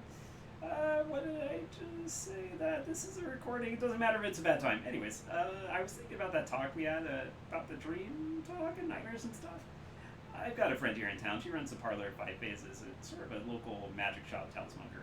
Yeah, we spent a long time talking with her last stream. Anyway, she's smart, really smart. Her mom is some sort of local authority on all things magical, and the apple doesn't fall far from the tree. If you want to ask anyone in town about those dreams, she'd be the right one to choose. She taps on the laser pointer with her thumb, and it goes dark. The rats immediately attack one another, rolling off red and falling out of sight. She gets up her head, rising out of frame. Anyway, just thought it might help. If you're alright with talking to Crafty, please regards to this message. Alright, I'm out. Peace! Attending a party. Selene, I need you to come to the parlor. A friend and business partner of mine named Dr. Shen Yang is in need of your services. Something about attending a fancy party in Repulse Bay. He was unwilling to give me the details. I think he wanted to size you up for himself. Alright, from Isabel to Selene. Duncan asked me to do some digging on my own into Raymond's history. I guess he doesn't trust Kain and Ching to give him the full story. I can't say I blame him, since she tied things from us if it was in her best interest to do so. So I've been poking around various corners of the Matrix trying to dig up what I can. Most sinners leave a data trail to the sides of an aircraft carrier in their wake. Working backward in time, Raymond starts out that way, but it slowly tapers away into nothingness. Sure, I can find some basic records in Seattle, but the further back I get, the less I find. The crazy part is, prior to 2032, I can't find anything at all, and that shouldn't be possible. It's like Raymond didn't exist before then. I don't know, I'm gonna keep digging, but it'll take me a while. I'll let you know when I get some news worth sharing. Opportunity. Yo, come see me when you get a chance. I have trading opportunity. Maximum low! What's up? He's so crazy. Alright. Let's see. Open jobs. Claim payment. Submit the job is finished. My opponents tell me they ousted all their council of elders. Something to do with you exposing their efforts to cover up their own mess. It isn't the resolution I expected, but I think it's acceptable. If there's one thing I don't trust, it's people who don't pay what they owe. Thankfully, my opponents are more reliable than me and their allies, and so am I. Your payment is attached. Ugh. That's not very much. Oh, sorry. I don't need that. Let's see. Anything else? I know a lot of you are interested in that 50k HKPF is promising in connection with the pterosaur they're hunting, so I've been digging around for some better information, and I got some stuff of value. Turns out they had a handler here in Hong Kong by the way of Raymond Black. The HKPF tried to take him into custody the day before, but was forced to kill him in a shootout. Looks like Black and the terrorists are members of the White Star group out of Hanoi. Isn't White Star all about restoring Imperial China? One of those terrorists they killed was obviously North American. Why would she be helping a pro-imperialist group? You got money, you can buy any kind of person you need. You're on the Shadowlands, Ome. You should know that. So, what do we know about Black and his band of thugs? Anything we can use to track him down? Yeah, I've been able to dig up says Black was from Manon, and was distantly related to the royal family. He spent a couple decades in Seattle making connections in the shadows in preparation for an attack on the Free Enterprise Zone. I attached some dossiers on his remaining agents. Is the law and stream of data detailing who you and Duncan are. While the general details about your name and life are correct, many of the small details are wildly inaccurate. You're listed as having lived in Laos for the past 4 years, while Duncan is known as spending most of his time in prison. You wanted to pursue Galbet and Isabel's ostensible biographies. The dossier lists Galbet's real name as Yu Chun Gui, and her birthplace is Zhang Shenzi. According to the contest, she is 23 years old and served with the Baihu corporate military, and no conviction for insubordination led to her dishonorable discharge. While you can't be certain Galbet doesn't speak Mandarin, the idea of her being in the military, any military, is downright laughable. Isabel, in turn, is listed as Fatima Abukar. Apparently, Isabel was educated at an early age in terrorism and piracy by the revolutionaries of the Ithomalian territories, and is wanted in connection with the bombing of the 2052 bomb attack on the French embassy in Johannesburg. Given that you know that Isabel grew up here in Hong Kong, this information appears to be as laughably inaccurate as your own dossier. Poesy Bash. Alright folks, we're trying again, this time under a super secret code name. There's no telling how long this will last, so let the bashing begin. Super secret code name. You just read the words poetry slammed through a thesaurus. Poetry, people, not complaints. Deep on the run, science are in the dark, the rat shaman lurks. Got one for the coyote shamans too. An unbound trickster, this shaman fears no peril. Wily coyote. On a roll, Jivey. Here's another one, if Mad can stand it. Pulses of light glance out bright chrome. Translucent spheres encase my treasure. Mirrors and tubes, and neon implode. Another day in the Matrix. Hey, I can do traditional. I happen to prefer the haiku because less typing. Gossamer tresses, infinity in your gaze, very pointy ears. Extra points for using gossamer correctly in the sentence. I like elves. Drybridge is still the master of haiku. In fact, oh graveyard creeper, ashen skin, spindly fingers, and claws freak me out. Alright, Shakespeare, is this trike 2. This thread's getting locked and you aren't doing this again. Got me? This works for deckers who want to talk shop. There are plenty of other forms that you can use for your stupid amateur poetry. I suggest that you go find one. Top shelf sublet. Like the title says, good location, cheap rent. Serious offers only, please.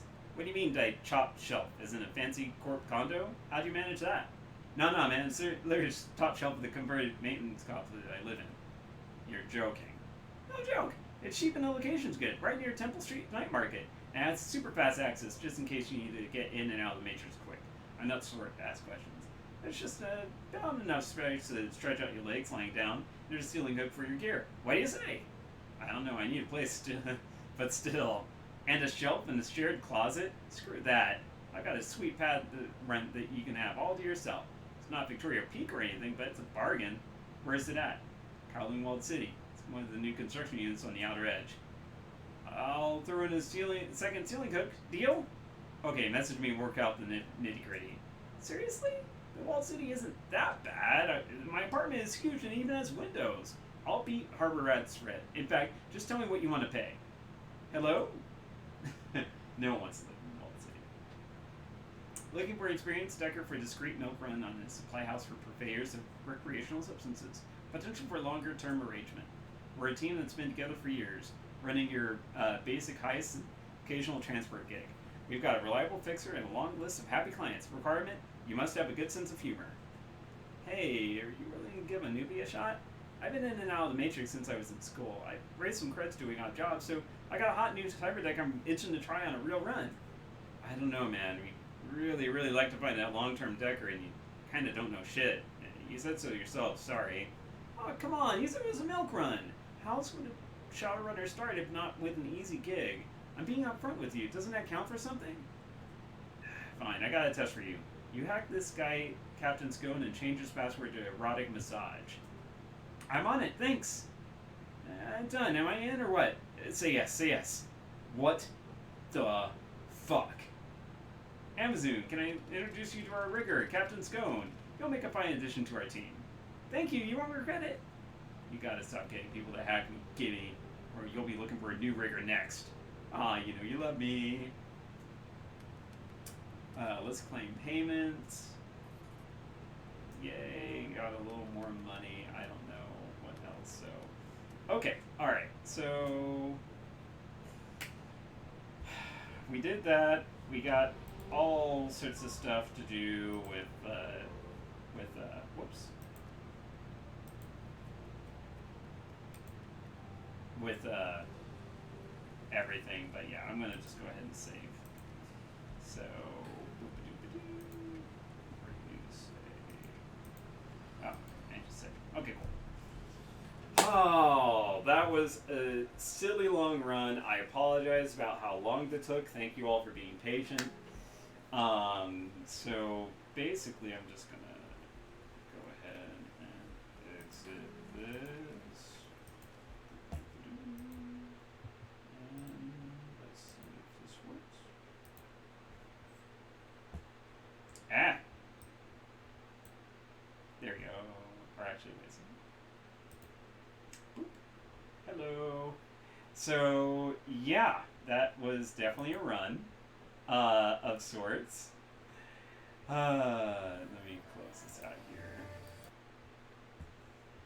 here. Yeah, we did get a samurai. He might eat us, but yeah, that's what happens.